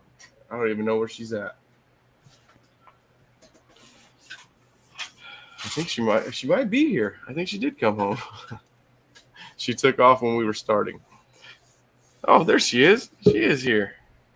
Yay, yay, yay, yay, yay, yay, yay, yay, yay. Look at what we got here, y'all. Oh my gosh, Bree. Great job, you guys. Thank you, great Bree. job. Oh my gosh. You did a You look fantastic amazing job. tonight. Yes. You know I'm talking to you. Thank you. That's crazy. I've been Hey. sick like all day. My hair is so dirty, so I just like threw it That's in the clip. best. Hey, even Papa Willie, man, you asked some really great questions, and it was Mhm. nice to see you a little bit more forward than you usually are, and Yeah. I really respect that. I think you should keep Mhm. that up. Yeah. I love it when he's in here. He pops Yeah, up with that some was good cool. questions. We're not even expecting it. He just comes up with them like, wow. Yeah. So that was so before we cool. go, I have to just recognize Unidentified Celebrity Review. They did the big phone home again today. It was a third time, and we have to. They mentioned the Chad Smith podcast. They told their audience that they need to go check out the Chad Smith podcast. And I just wanted to say to Luis Angeles, thank you so much, brother. We appreciate that very much. And another amazing job at the big phone home, and we're seeing the results in Congress. We've seen maybe we weren't happy with the results of the hearings, but there's going to be more, and because of the activist work and people that watch UCR and are part of UCR, we really appreciate all the hard work they do. So just wanted to drop that. I'm glad that you mentioned it. I watched it all day. I made sure that I was awake. I had it on. I saw you in there. Yeah, I watched the whole thing, and I made sure to make the comment that even though I think Jamie and I, or maybe most of Todiwaba, are kind of very forward and not being trusting with the government, it's still important. And I just hope that people throughout the UFO community and even past all of that realize the importance of what they're doing. And I think it breaks down barriers that people have put up between us. Yep. And I feel like that's a huge move that they make when they do these big fun homes, and it's important. Their work is phenomenal. I would have never thought to do something that they did, or even know how to do it. Like, I had no idea, how do they do it? On UFO Twitter and these different channels on YouTube, there's a lot of bickering, there's a lot of debating and all this and that, and when it gets down to it, what the big phone home and UCR has done there is they just brought people together to all trying to get the same results. Have the government tell us what they know. Be honest with us, forthcoming with us. And for that, I really appreciate it. Hey, Sonny, I got to step out for 1 minute. I'll be right back. Okay. Yeah, it's like, it's crazy to me, because again, I think people assume that if you're on the government side of disclosure, that you're like in one camp, and then if you're not, you're in a totally other camp. And then people forget that we all ultimately want the same thing, right? We all ultimately are out here seeking for truth, no matter what it is, if it's paranormal or if it's UFO related. And in my opinion, that's all kind of sleeping into one bucket. Recently, I think we're realizing that there's more that we have in common than that separates us. And so that was cool. It was really cool to watch. They had some really fantastic guests, people that I think I didn't know were as cool as they were. So that's always a great eye opener. And I'm kind of in this phase now where I'm just like, let's bring people together that support other people, because together we really are such a great community.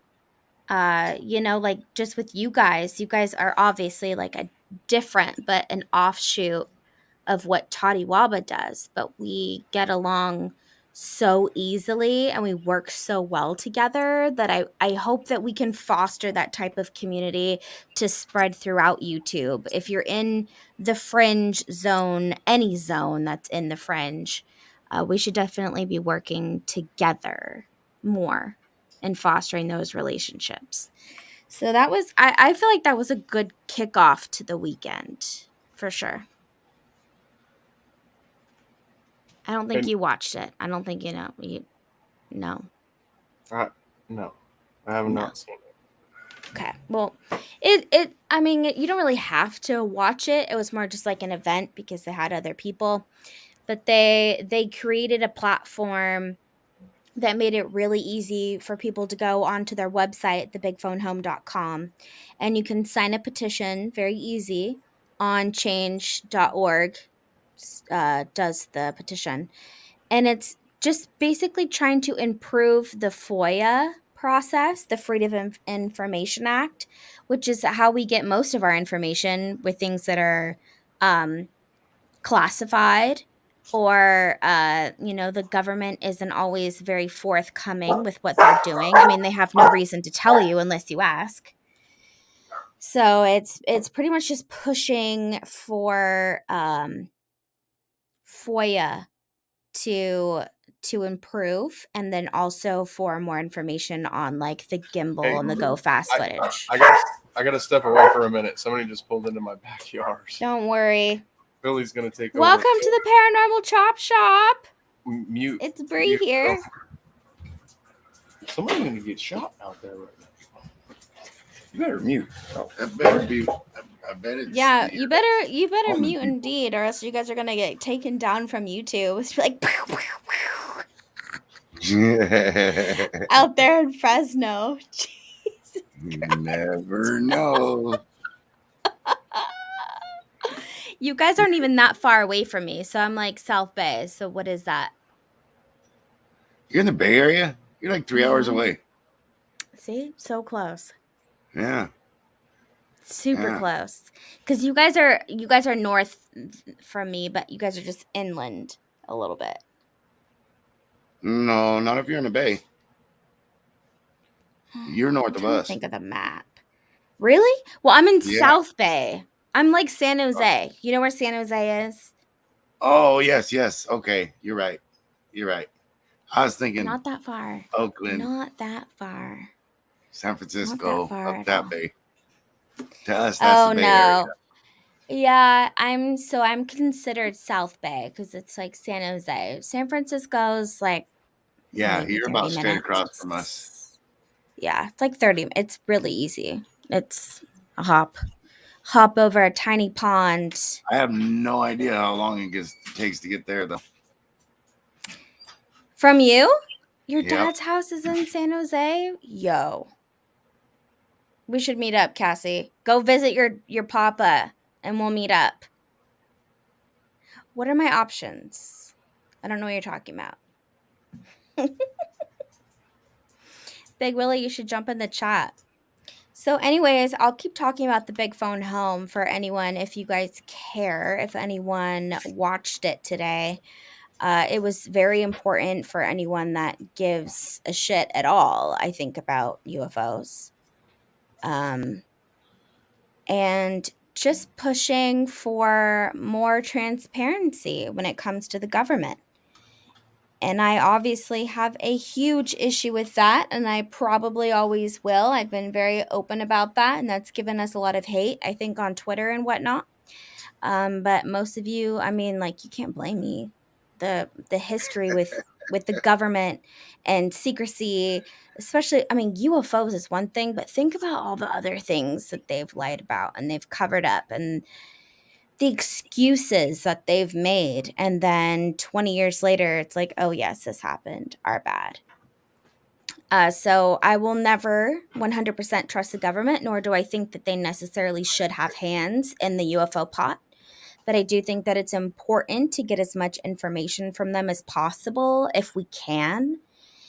And I also just think that it puts this heavy hand over the government, and it's applying pressure to them to show them that people do care. People are paying attention. And I don't think people are going to let this go. I mean, it's their fault for letting all of those videos go public in 2017. So we're here for it. You know, there's an entire community that's been here for decades and decades, waiting for a moment like this to come forward. So we're going to take advantage of it as much as we can, even if we don't trust the information. I think it's really important.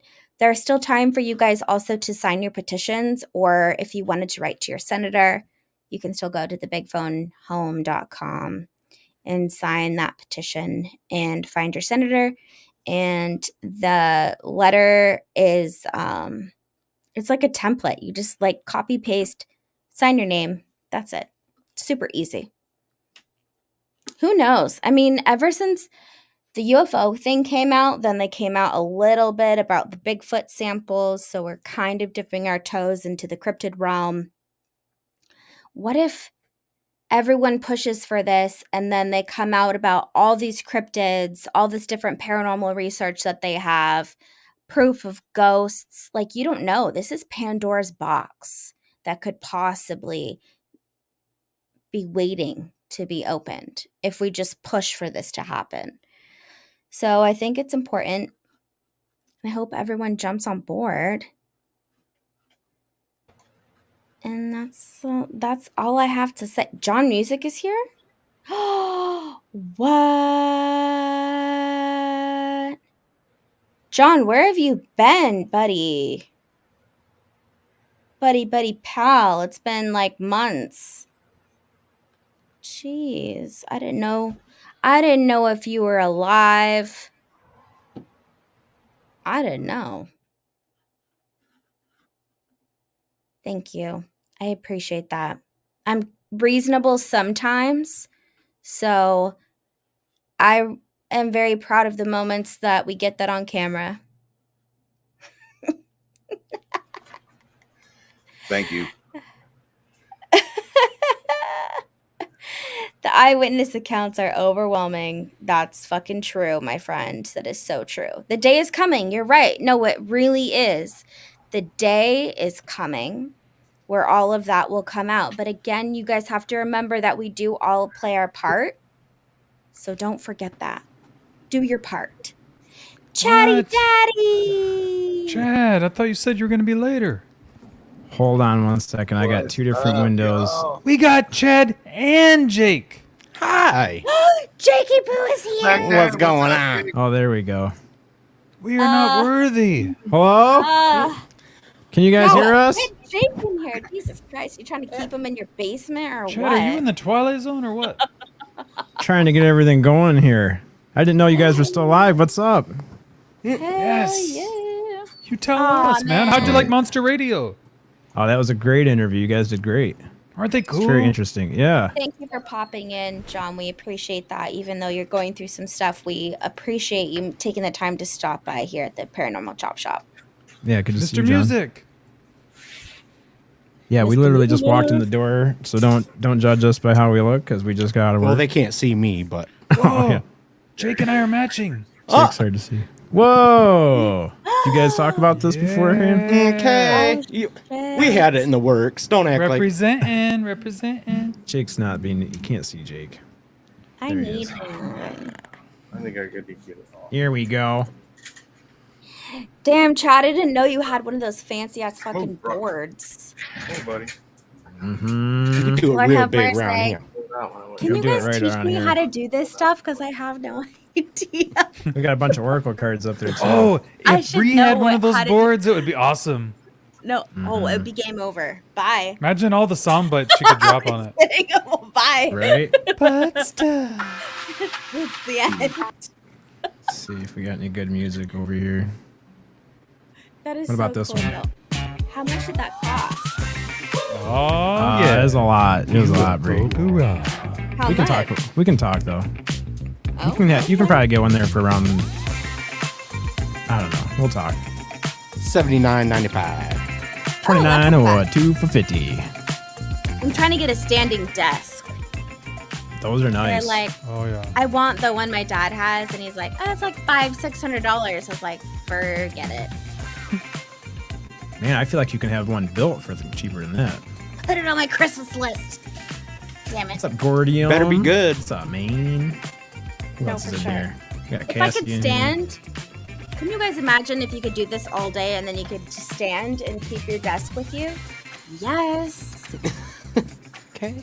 That's what we need in here, Could you, Jake, is a like, standing table. Big standing Jumping table. jacks together, like, okay, everybody, let's get our blood flowing before the show. Give me a 1 and a 2 and a 3 and a 4. That's what we would do. Just like that. A little Tybo. It says my Wi-Fi is really Typo? low. Am I lagging?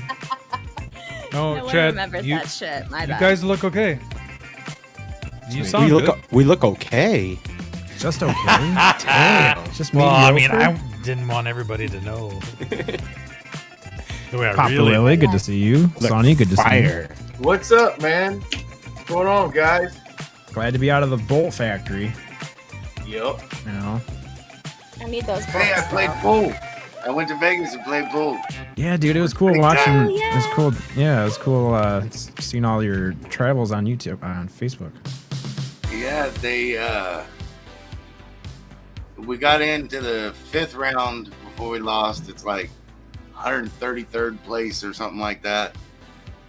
And that put us into just a little bit of money, just enough to where we got to win some money. That's cool. Like gas money or like buying a house money? Yeah, like gas money. Oh, okay.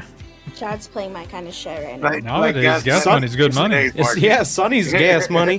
Jeez, $200 a tank. This is all Chad. royalty free? Actually, it's not licensed for Chop Shop, but it's licensed for Chad Smith Podcast. I have to figure out how to get both channels on there. It's Epidemic Sound. It's a paid. I pay for it on a monthly basis, but I just have to put Chop Shop in there, and then it'll be licensed to them too. That was on my to-do list today, was to go through all the licensing, because like every single show I have has a copyright basically. Yeah. For no reason. So I was supposed to go through and do that today, and I forgot. Yeah, I gotta go start. I'm gonna let you take over. It's fun, isn't it? All these licenses It's so and fun. stuff.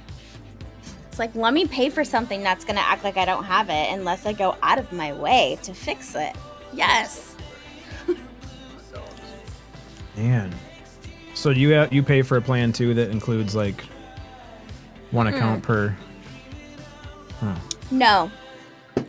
You're just using No. you're using Canva. Yeah. It's either Canva or I make a song or Kari might find royalty music. But I feel like it's just such a pain in the ass. I should just go back to making all of our music. Yeah, I've heard of a lot of people doing that. That's what AAP does. He just makes his own music, and he was actually talking to somebody, or I heard somebody talking about it, how they make their own music also, but YouTube gets confused, and their algorithm picks up on certain beats, and it's like, oh, we know that song. And he's like, I literally made the whole song. What are you doing? So yeah, It's fun though. It was fun at work. Work is over. Me and Chad had like a moment, like he was driving by on the high-low and he was like honking. He's like, "What up?" And like, we don't normally do that because he's so far over there. Yep. But then the plant manager was standing there helping me. I was like, "Yeah, I'm not running stuff right now, but soon I will be." I was gonna come up there and say hi to you, but Sorry. My machine's broke right now, but you know, it's not always broke. But hey. you see the big flashy red light on the top? Add channels. Okay, I have to add Chop Shop. So how do I do that? I need the Chop Shop link. Click your heels together. It's hard out here for a creator, I tell you that much. Paranormal. Oh, I'm on the. There we go. Guys, I'm sorry. I'm falling out, getting so tired. Dude, go to sleep, man. Sonny, it's too early for that. No. No, I Okay. can't go to sleep. I have to work like another. You don't have a 4 hours. monster or a. It won't take me that long. 2 hours. 2 hours. A little I bit. gotta wake up. Oh, I told Billy, I'm letting you take over. I'm gonna start right now. That's fine. You do what you gotta do, Sonny. Chad. I didn't realize we're still Billy alive. did so good. Where the fuck is Mr. Big Willie? Everything's sitting out of the garage, and people are cruising by like it's a free yard sale with motorcycles and trucks and. Oh. Well, you better hope they realize it's not a garage sale. Hey, Really I forgot to still on say, the you know, Enzo is over in the after party studio waiting for us. Oh man. That's Who not else did you cool. give? Who else did you guys give links out to? Did not yet. Yay! Look at that! I summoned thee! JD's in Dog. Oh my goodness! Summoned you, bro. It's a- I like that beard. What? Did you just Oh my come back God. from a festival? Oh my or some goodness! Oh my sort? gosh! It's A Big ol' thirst Billy. trap. Wait, hold up. Did you just come up from Coachella? Was there like a Coachella I Damn, didn't bro. know about? And you got your beard did? Hey, man. Oh yeah. Oh yeah. Oh yeah. Real slow though. Dude, I got a new one though. I got this Look at this little guy. He's got Who's horns. doing that? Was that you, Chad? Like, I don't think you guys can see him, but he's got horns. See that? Oh, man. Oh no, I got the little braids in. Obsessed. That's hot. Yeah, boys.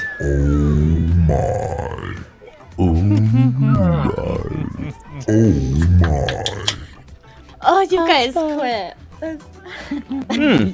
I like that you guys noticed my beard over this shirt. This shirt, Mr. Enzo, due to you. Bro, when I ordered this, I may or may not have been participating in God's green nature, thought that this was just simply a universe shirt. I was like, this is a dope universe shirt. And then I got it, and it's not just a universe shirt. The universes that I thought were universes are pineapples. Oh, That is hot. I know. I got it. I was like, So now you Willie, just live there we couldn't swinger? do truck stops with that shirt. No. dude, we barely kept wouldn't them leave that you bay alone. as it was. I wouldn't have been able to before. keep them off you. It was Now bad you're just a enough. swinger? Oh, man. All right, Chop Shop is now under licensing. Are we still live, bro? And guess what, Bree? It was Yeah. $15 We are more still dollars. Are you shitting my dick right now? Why do you pay so much money for things? Jesus, Lord have mercy. Because we don't have to worry about it now. Like, we can just play all their music and not have to worry Yeah, about it. Gordium, you get You could it. just like file a complaint and then let them know the deeds and be like, hey, I got different names and shit, but I'm the same bro. I'm the same bro. And they're going to go, That's yeah, what I well, would do. you have to pay for a second channel. Mr. Terry Brown, No, I did get your bitch. message. No, it's... Big Willie, we are still Throw on some YouTube. stank. Do you mean to show so much chest hair on YouTube? Oh, I'm sorry, bro. Here, I That's like got to it be now. illegal in a couple. I know states. that only you've seen that. When we're JD's in in that it, hotel man. room, we see Wait. a lot. So what is The amazing Enzo. Hello, Enzo. That is a nice shirt, Big Willie. Thank you, brother. Pineapples Enzo and is all. my science daddy. Actually, Papa. Panel, man. Enzo, listen. So yesterday I was talking, Jamie Carr and I were talking about, you know, like, Well, her mic's gone. Something's happening with your I go audio. dad or daddy, but I'm like, you're Papa. So now you have to be science Papa. Science Papa. Papa Enzo. From the Smurfs? Oh no! I don't know. I didn't never watch this fucking Smurf. Wasn't there? I'm pretty sure it was Papa Smurf, and he was a wizard. And we call you Enzo the Wizard sometimes. So, like, I feel like there's a connection here. He didn't wear his cool shirt, though. Could be that. That is probably what it is. Hey, You guys are Willie, both on vacation, I guess. I get to ride the scooter home. Yeah. Whoa, lucky. Okay. Chad letting you take bad We're rolling hard. He's like, I'll just go over to your apartment. and- I said I'll just ride home. I'll ride home with you, and then I'll just walk home when I walk home. You know, when I'm walking, and then Come on, he's take the like, scooter. "Take my scooter." I'm like, I never even thought of that. Ding, ding, Chad, ding. What? What kind of scooter are we talking? Like an old school Razor?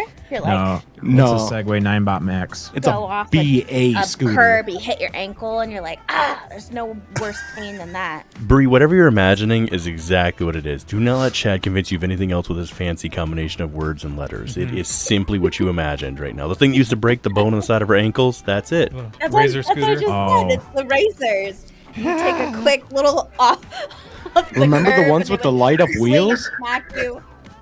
Light up wheels. Those were bougie. I had shocks on mine. What? I had fucking orange shocks on my scooter. Fuck yes, I did. My God. Fancy. You. Did you Chad, ever eat take your it off any heart sweet out. jumps? I was like, Oh, hell no. Oh, jeez. that's exactly what I. Oh my God.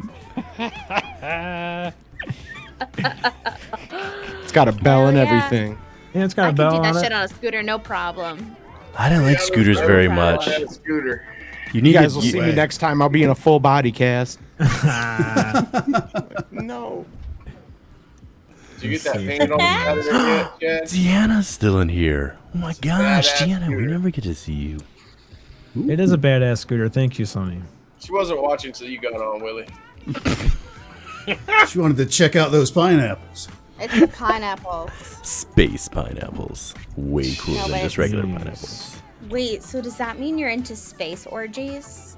I guess if you put this shirt on, I guess that's just how I roll. I'm already a Viking ogre at this point, so. I think that's my new fantasy. It's pineapples. I think that's my new fantasy. I just keep telling Eric I want my own thinking planet. Space orgies. Space orgies.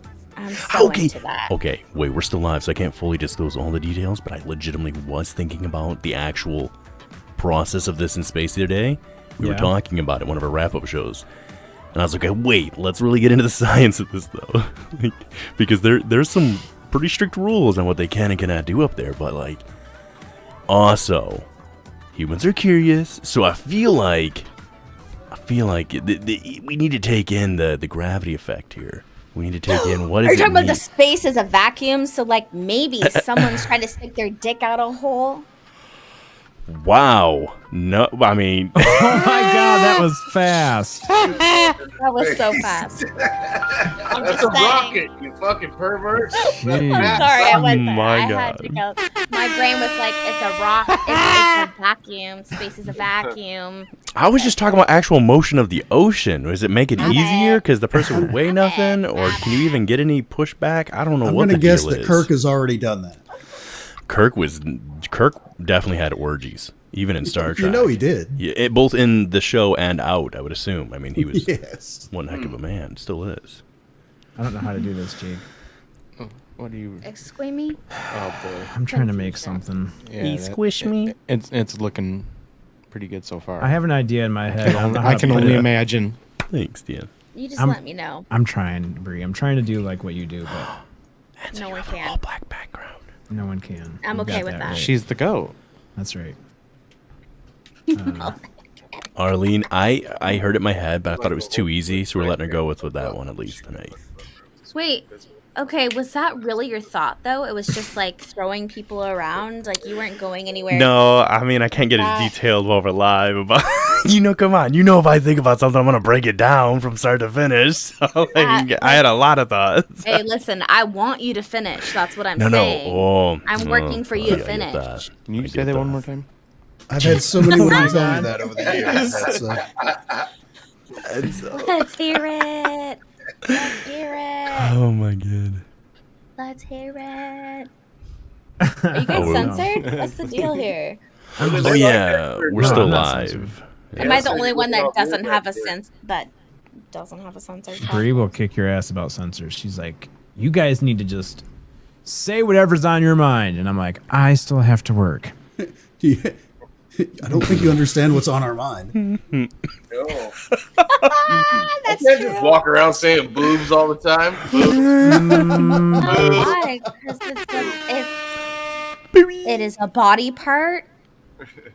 And, I was thinking about doing an episode on Deep Body Waba about, like, the taboo of sex and body parts. And, like, we always have to That's censor hot. these words. And that's total BS because everyone's into it. So then why can't we openly talk about it? Right.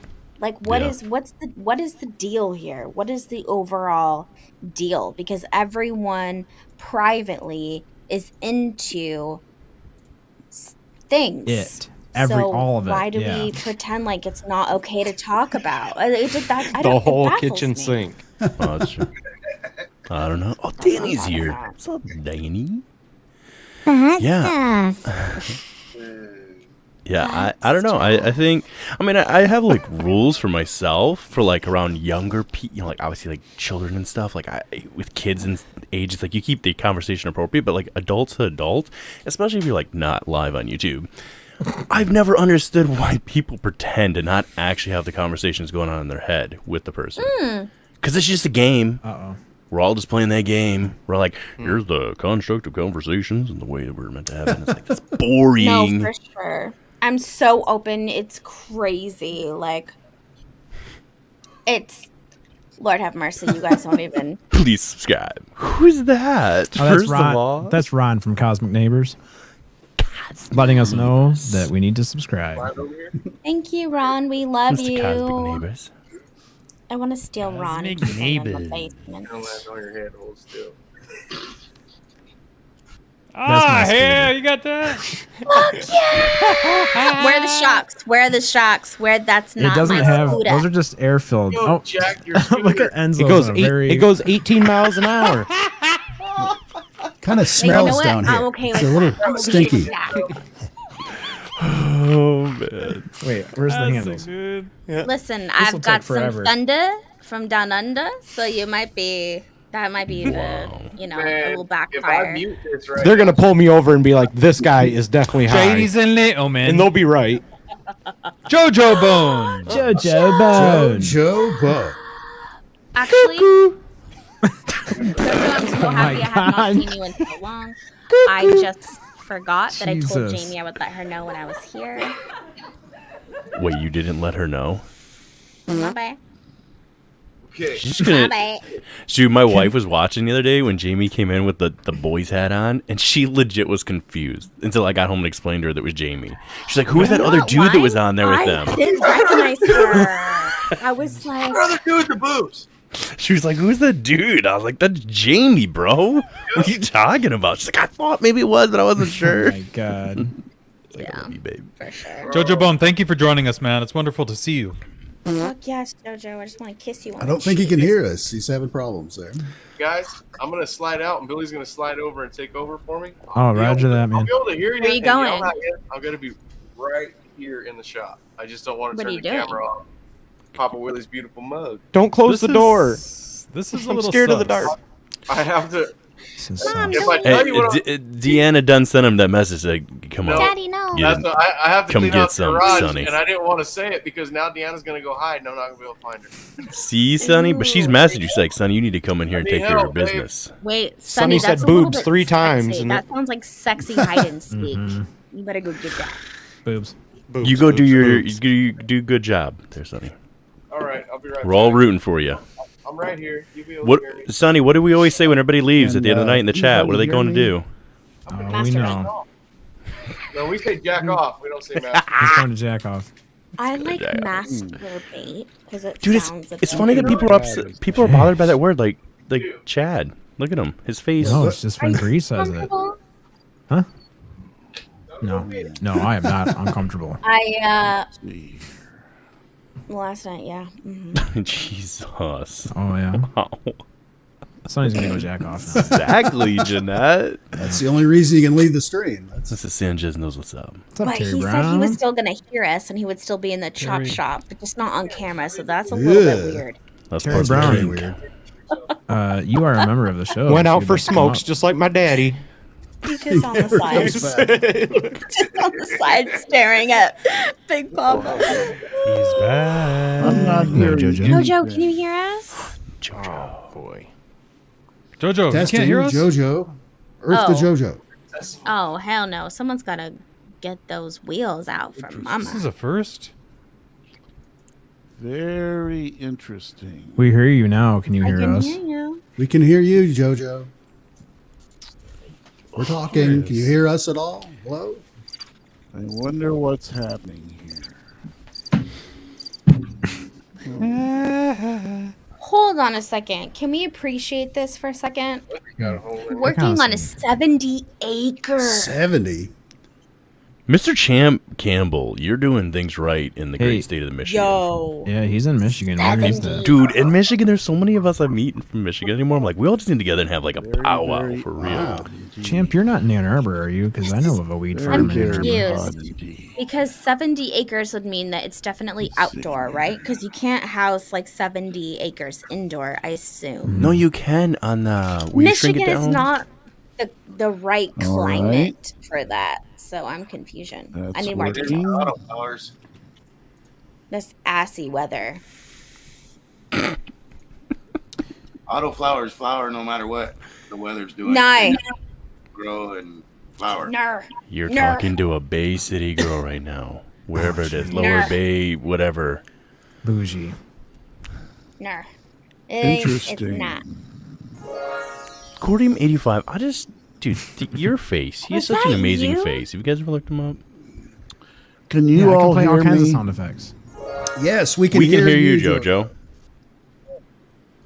Chatty. Earth to Can you JoJo. hook me That's up with very that? odd. Yeah, Bree. Watch. JoJo, check your corner. I want to show up every time, be like, "Bring," like fucking. Oh, that's Tinkerbell your of entrance? I know it is. aliens. Ladies and I gentlemen, want to be the Bree Tinkerbell Nuts. of aliens. What would it be to Tinkerbell? Stabs Tinkerbell. Oh my god. Enzo's got sound effects too, but his have video with them. That's right. Yeah. Sweet. I like those ones that have the videos. Did you see? Freaks out my live cam. Our boy, Dogface Boy down here. Look at it from down under. Simon Wells. I bet you it does taste like ice cream this. What time is it there? It's late. No, it's early. 12:20. Oh yeah, early. It's in the afternoon for them. Oh, I'm just kidding. For It's whom? morning. Just look at these beautiful Oh, faces looking back. Can you hear us, JoJo? Yeah, I can. Oh, You can so hear us? delightful. Jojo. Look at these beautiful faces. I just Look want at to those hug you. beautiful Look at this panel. smiles. It's been so long. Jojo, I Yeah. love you so much. I'm gonna have to I love screenshot you this. too, sweetheart. I love you. I'm gonna. That's weird for y'all. welcome back to the chop shop. I was gonna ask if anyone else heard that, but I guess Big Willie answered that. Big Willie can hear it. Does anyone want to slow dance with me? Maybe. Absolutely. Y'all want to go out on the dance You want a floor? square dance? You want a square? You want a square dance? I know how to do that. I ain't lying. We're gonna square. Oh, jeez. Downstairs. All right. What's up, JoJo Bone? How's it Show off going? with all those things. Let me get my. It's after midnight voices. We should do an entire episode where we have to do after midnight voices. The whole Be more just for beautiful 15 with you, minute Jeanette. segment. That's cheating though. We have to do It is we great. just have to do the JoJo one. Like you just do your traditional after midnight Smooth voice. Jazz I'll tell you what. V997. I tell you guys what I'm waiting for. What's up, wreaking havoc? I have scheduled Apologies. a get on my knees and agree. apologize to my girlfriend.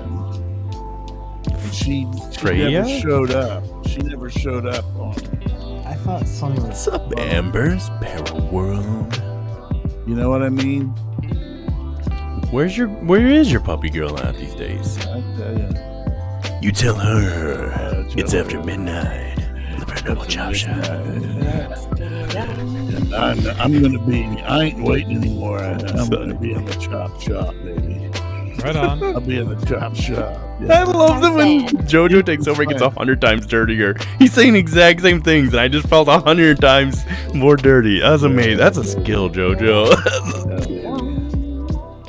baby. You can find me in the chop shop. Oh my I god. kind of miss Simon being on here, being like, "Oh, you fucking cold, la la la."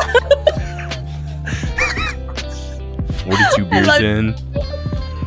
Almost in like 48 hours, Will. I'm telling you. But I love you guys. I just love you. I love you guys. Oh, I'm telling you. Simply for you. Oh, you know I love you, but you fucking can't. Oh my god. I mean, that is pretty much how Simon talks. How do we get a hold of Good. Wreaking Havoc? Did we have him on Facebook? I'm gonna send him a link. Hey, Reagan Havoc is gonna be on butt stuff. Ooh. I seen Enzo's gonna be on about stuff soon too. I got that one notified. It's long enough. You tell me. Jeez. Chasing And then I aliens. really want to do like an all paranormal chop shop. So we've had you all on individually, but it would be so dope if we could find a time where everyone's together and on. That would be. Say it. Wreaking Havoc, you have the Shit. link for the after party if you'd like to join us. Let's see. The after party. Yeah. I mean, we're still on YouTube. That's tough. But Ooh, yeah. God's sake. He came back. Yeah, Sonny's back. Welcome back, Sonny. Just we're manly men, too manly. Thank you, Cassie. uh, Willie. Willie's got the giggles. Oh yeah, Willie's got the giggles for sure. Are you smoking the devil's lettuce or what? I do not. No, he doesn't smoke. Lettuce. I know. Mormon. He's a good boy.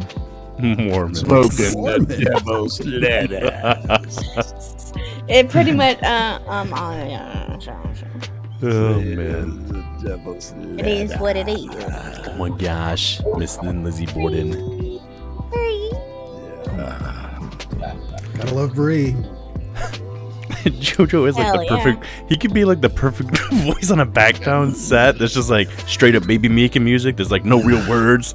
You're just an old man like JoJo, just kind of yeah. It's perfect beat drop right there. I'm not gonna lie, you guys. I'm kind of like craving a little bit of Omegle tonight. Oh hell! Oh yeah. You guys, how long has it been though? How long has it been? It's been a Bree is feeling naughty. A few months. She's she's feeling like a naughty girl. Oh boy. We're on YouTube Feeling here. like We are and we're civilized people. Civilized humans. I'm just playing. Oh my gosh, guys! What? I love it, Simon. You say what you want. It's fucking hilarious. What, dude? What? What's the? Oh, I was bringing up a really irrelevant point. I apologize. I'm sorry. Well, if it was really relevant, you can. No, irrelevant. Oh, irrelevant. Yeah. Like I was gonna say, like it really mattered to you for some reason. Like I really thought this was gonna matter to you, and then I ran it through my head, and I was like, "Wait, this is probably not gonna matter to him." Well, try it. Now we've spent too much time on this. Well, I will say in this context, I'm gonna ask the question, and we'll ask a question, Bree, too, Yes, as well. Darlene, yes. Are those balls or butt cheeks behind you, Bree? And Chad, my birthday is Wednesday, I think, but they're celebrating it tomorrow. It's a surprise. Happy early birthday, babe. Oh, how old are you? 20? Surprised who though? 31. Big Willie, does it really matter? Because you can lick them both. Well, you're not wrong, JoJo. So does it really matter? That was the longest slow answer that was so good. So, like, okay, so I'm not an entire year older than you. But What? That's dope. No way. Yeah, remember we talked about this. Remember my house is all jacked up, you said, or something. Oh, not my house, No. but my No. signs are That's really crossed. because okay, it those was the houses. I was like, wrong- what? It was the wrong information. Oh, fuck, I forgot to do that You for you, never Chad. I'm did so it. sorry. What? I'm so sorry. I didn't check your birth chart, but I will right now. Oh yeah, I forgot all about I that. forgot that actually. you sent it to me. How do you I was download having your a- TikTok videos? It was a hard week. Whose TikToks? Don't you guys download your TikToks when you do your butt stuff? So unfortunately, this is what kind of like inhibits what you play. They have to have the save button on there, and not everyone will let you save their stuff.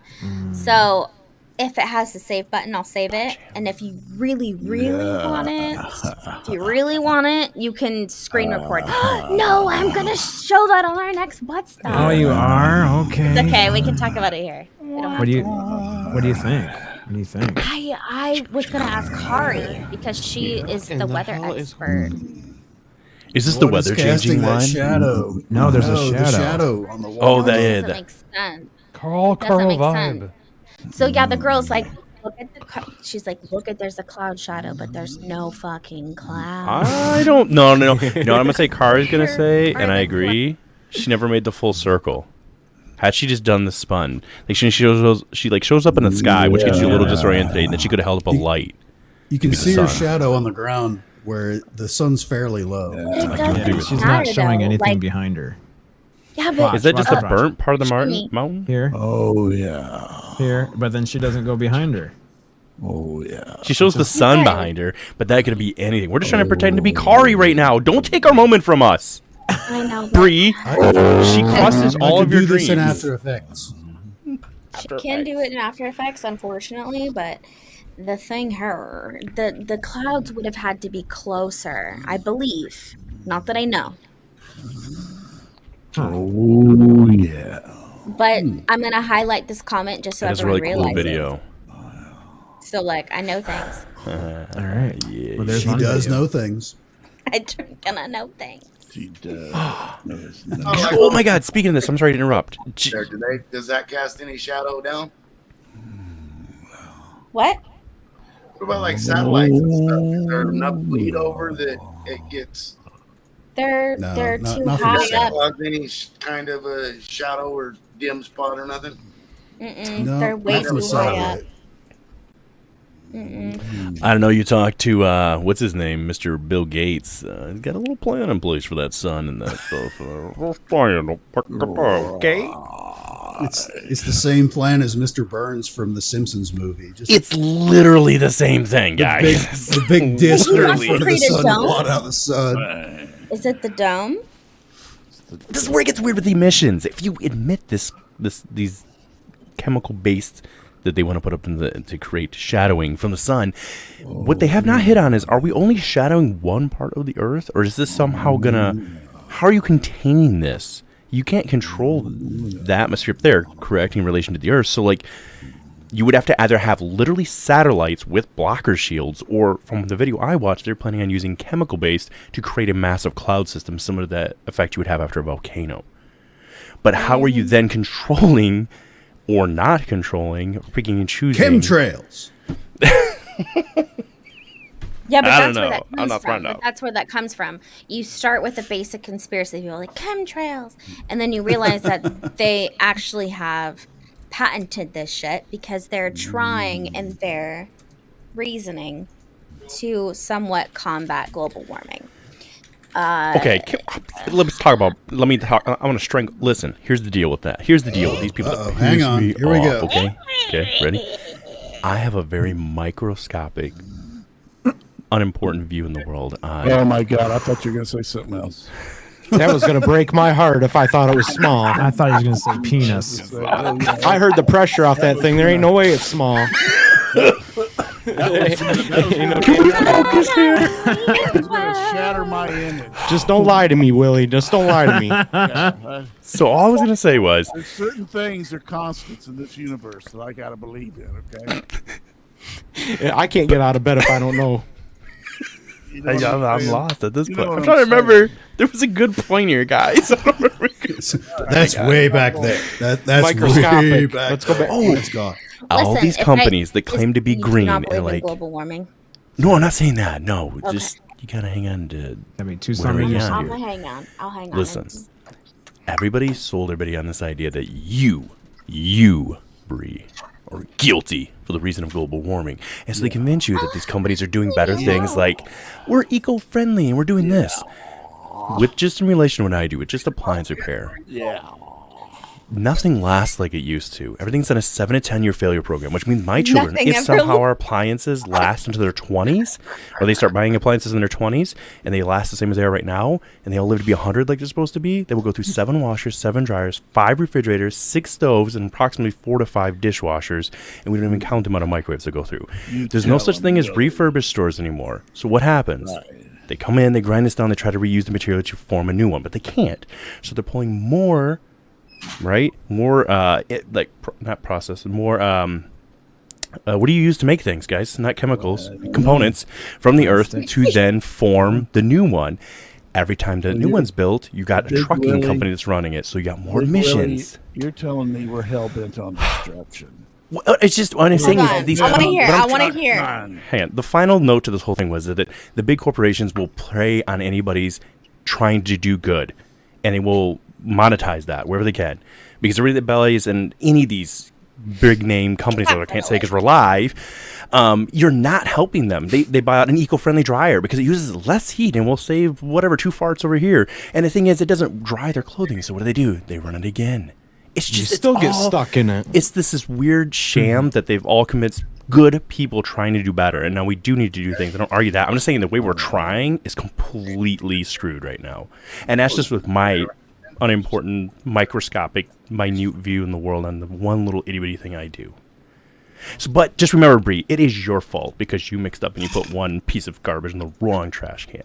That's what pisses me off. Is like, if we're going to do something, let's do it right, because the sham that exists, it's ridiculous. We recycled here for 5 years. They didn't China would no longer take our recycling from where we're from, where I live locally, and said, and a bunch of places said, screw it. So what do? They didn't know what to do with the recycled stuff that we've done for years and years and years, and people fought over. They're sitting in a landfill right now.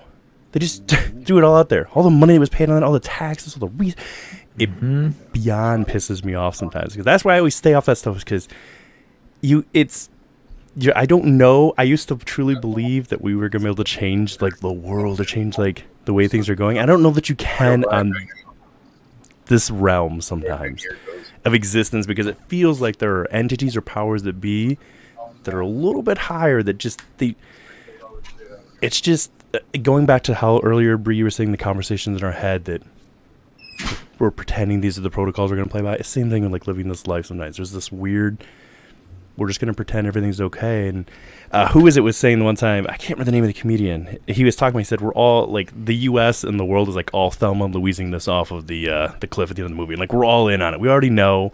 We're holding hands. We're like, but what bothers me is that these corporations put it on individuals. We all do have a part in this, and we definitely do, but states upon states don't equal the amount of damage that's done by corporations. They can put things in certain places that really do damage. Hiroshima is still leaking. Like, we were all part of that.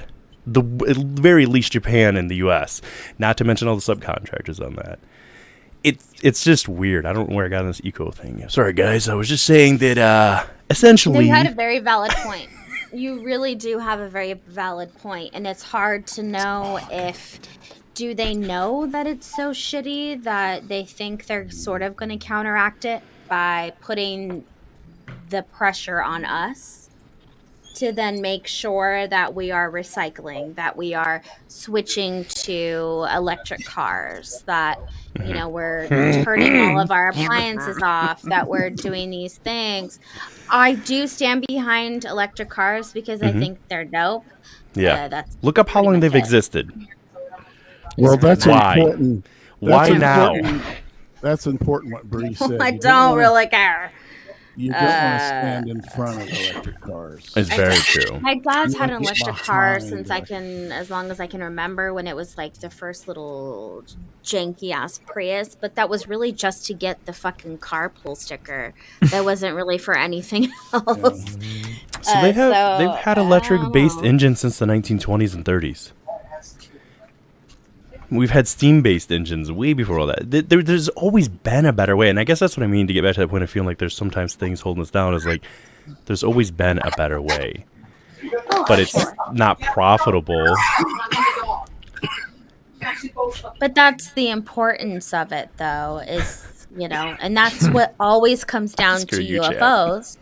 In my opinion, I think that's what always comes down to UFO technology. Why I don't think it will ever be 100% public knowledge is because then we force scientists to consider another way of going about things, of thinking about other options, which means we put pressure on other companies.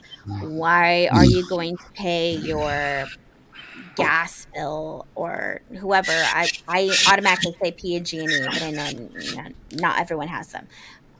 But it's like, why would you be paying for something if it could be free? So that, again, that's in the same circle that you're talking about, where it's like, it's all for profit. There are things that we can do to help, but it's not really doing much, if anything, because we're kind of behind the wall of those major companies that are making moves way beyond our hands. But I don't think that means we should give up, and I don't think that means that we shouldn't care. So, and that's kind of my issue with a lot of people, is like people that either don't believe in global warming or they know that there are other giant companies that are controlling everything. I think some people use that as an excuse to be like a shitty person here, where I don't think of it as like what I do is impactful. I just think of it as like I'm living on a planet that is literally giving me what I need to live, like my air, my water. Those things are so important that like I care where I live, so I don't want to try to add more damage. Do you know what I mean? Even though if I am without knowing it, or if I'm not making a difference, it doesn't matter. But it's just that I care about this floating rock that I we do are too. Like, on. I'm a really nice guy, but the minute I see someone, and I don't care what age they are, they could be a 5-year-old or an 80-year-old, throw something out their window, I want to punch them in the face. Like, there will be nothing that will piss me off faster in life, usually, than just seeing somebody throw trash out the window of their vehicle. It automatically just ignites rage in me. I've never seen that, and I can guarantee you if I did that I would probably follow them, pull over, and do something. No joke. 1000%. But that's my clear, mom. though, Like, my mom raised me that way, to be like, you're a piece of shit if you don't put your fucking your shopping cart back where it belongs after you put your groceries in the car. Like, my mom's always embedded that into me. My mom has been using her own reusable bags since the day I remember, like, before it was even an issue to have your own plastic bags or not. So she's always been, like, thoughtful in that way, and it kind of embedded into me that, like, I have to be responsible for my own part, no matter what. Yeah. Well, I guess that's to go back to my little rage fit I had for a second there, to clarify a couple of things. One would be, I do care, and I do believe that you need to do what's right on an individual level as well to make things better. But I guess to hammer down the one last point on that was that the only thing that bothers me is that, in a sense, there's been a lot of hate. I don't like words have a lot of power, and there's been a lot of negative talk towards people as a human race as a whole, where we're like, we're just dirt, we're just insects that are devouring everything, we're useless. And I understand the aspect of that you can have in one breath understanding you're insignificant, but then don't disregard the beauty of what you are because of someone's supposed plan for the greening. And like, that's what bothers me, is that they're preying on good people, pretending to be these corporations that care. And some are taking good steps. I'm not saying this on all of them. They're all trying. But a majority of them are just making crappier equipment for us as a whole, at least in the realms of what I operate in, and pretending that you're at fault. And they're not helping the system at all. They're literally pulling, I mean, they're timesing the emissions up by 10s and 20s when it comes to some of this equipment. That's all I was trying to say. But yeah, to your point, what you just said, Spooky, that's all I want to say, is that it bothers me when I hear, was JoJo get the controls? No, I do. I saw something, I added it. It bothers me when I hear people speak about themselves being insignificant. That bothers me. You should think about that if someone's making you think that way, is all I would say. I agree with Big Willie. Absolutely. Well, I was going to kind of tell you all a little bit of what I'm going through right now. That's why I shared this picture. Oh. Is that what's going on with you? Oh, is that his girlfriend? Yeah, show the picture. That is not JoJo. I'm sorry. I love you to Holy death. No. I hope you're not giving her money. Your girlfriend. It's my girlfriend. Mm-hmm. And we were going to get married tomorrow in Las Vegas. What? And she pissed me off. Did she? I kicked her ass to the curb because I would too. I can't wait. I'd kick her ass to the curb. Yeah, I'd kick your ass to the curb too. I understand. I mean, her That's ass. right. That's right. Exactly. Because I don't take Wait, no shit. what? I don't take no shit from no bitches. You know what I'm saying? Wow. Oh boy. Where's the disclaimer, Chad? Where's The views and opinions of JoJo Bone and the JoJo Bone Show do not necessarily reflect the views and opinions of the Paranormal Chop Shop. That's my girlfriend, and I don't blame you for not believing it. But I swear to God, it's true. She sells. She sells cars in Kentucky at a dealership. She's the sales manager. Wait. Sales manager to the front desk, please. Sales manager, hot chick number 10 to the front desk. I was in on JoJo's bit until he said Kentucky, and I lost it. That was the. I'm telling you. She changes oil on the side. Can we see the picture again? And then say Kentucky. She's from Kentucky. Yeah, that's. She's from Kentucky. Her name is, well, I can't remember her name. Probably like Michelle or something. That was going to be a problem at the wedding, probably, JoJo. Yeah, that would have been an issue at the wedding. I'm telling you. Give her a name. Now, if we get the wedding back on, I'm going to invite all you unbelieving motherfuckers. I will be there. If that You going to come to I'll Vegas? be there. You'll Hell come yeah. to Vegas? All And right. if things don't go right with you and her, then I'll go right with her. Hanging out at the gas station or wherever she's working. We'll go sell cars in Kentucky. Not only Jeez. that, she's bisexual. Oh. I can't with JoJo.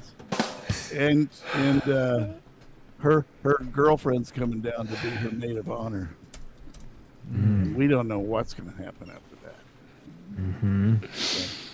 I'm not sure what's going to happen after this. Tell you fuckers, none of you believe me. JoJo, I'm just trying to remember how to Got breathe that. right now. Got that right. I wouldn't keep any money out when she comes around. Yeah. JoJo's got some fucking game left in him, okay? He's got some fucking I game. believe you, JoJo. JoJo, Look if at anybody that. asks you to Look at go to a that. gas Look at station and that. buy gift cards and load money on gift cards, just don't do that, okay? Okay, I'll do that. Okay. I'll Bill Gates has enough money. You don't need to send him money.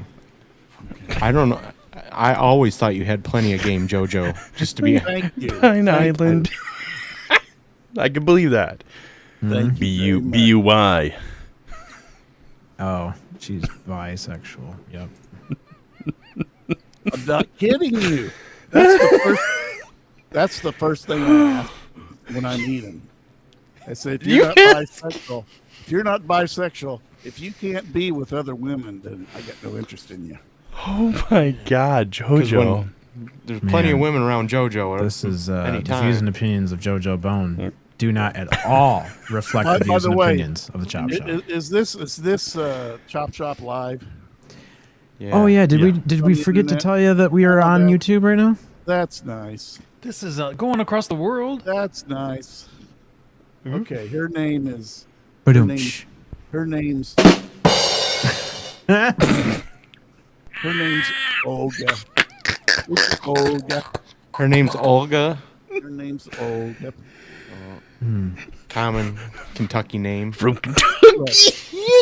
Olga from Kentucky.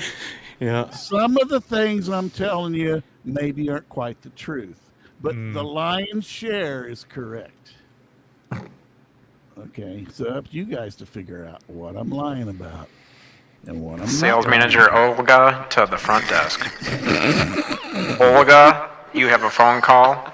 Used cars. Someone JoJo Bone. Line 1.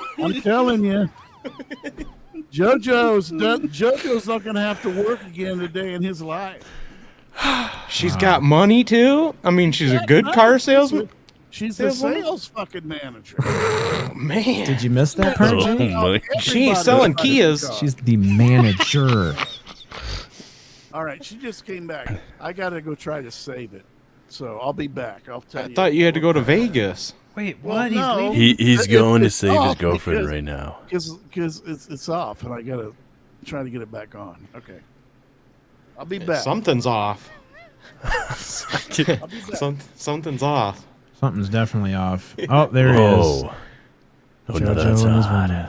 We got to fill in for JoJo while he's gone. Oh my God, oh, he's Jonah. still here. Never mind. He's gonna. He's sexting with Olga. I know it's not that funny, and I'm gonna watch this back tomorrow and be like, "What was I laughing at?" But come on, Kentucky. He's trying to save the marriage right now. All right, guys. I think it's probably safe to say that we're gonna get the hell off here, and We might before not want to hear what comes off this. catch phone. any more Brands. lawsuits. It's time to get naughty, y'all. Oh yeah. Whoa. Ah, yeah. You guys are terrible for thinking JoJo couldn't pull that. Oh my God. Dude, he's so committed to this bit, though. That's the best part. He takes fake phone calls for those guys. Yeah. Trips That's over commitment to the act. I'll give him that right now. All right. Well, you want to take us out? Oh yeah, guys, this has been another episode of the Paranormal Chop Shop with Monster Radio. Don't forget to check him out. He's in the chat right now. They said they had loved chatting with everyone. So, Don't forget you also have Mr. Chad Smith. Now, are you still doing one this coming Sunday with your sister? Chad, Yeah, or no? cards on Sunday morning. This week we're going to actually be doing a fundraiser for a friend of mine that had a death in the family. So we're going to be raising some money on Sunday for him. Please be there Sunday morning at, what are we doing that now? Noon Eastern. 9 That's Pacific. not morning. Dog Voice Boy, we It's need 9 your in the morning email because you don't have anything else. Send us your email, Oh, and then we'll get Sunny off. has the email. Oh, then we'll send it your way. All right, guys. Does Sunny still have it? Sonny does, yeah. Should have. Hey, JoJo. Excuse me, Sonny, is that just, or, oh my gosh, Mr. Papa Willie, is that just your walking stick? Or are we ending this episode? That's his walking stick. He's getting the hell out of here. They don't call me Papa for nothing. Oh my god. All right, we'll see you guys. Thanks. We don't have an outro. We're just gonna play this. Thank you.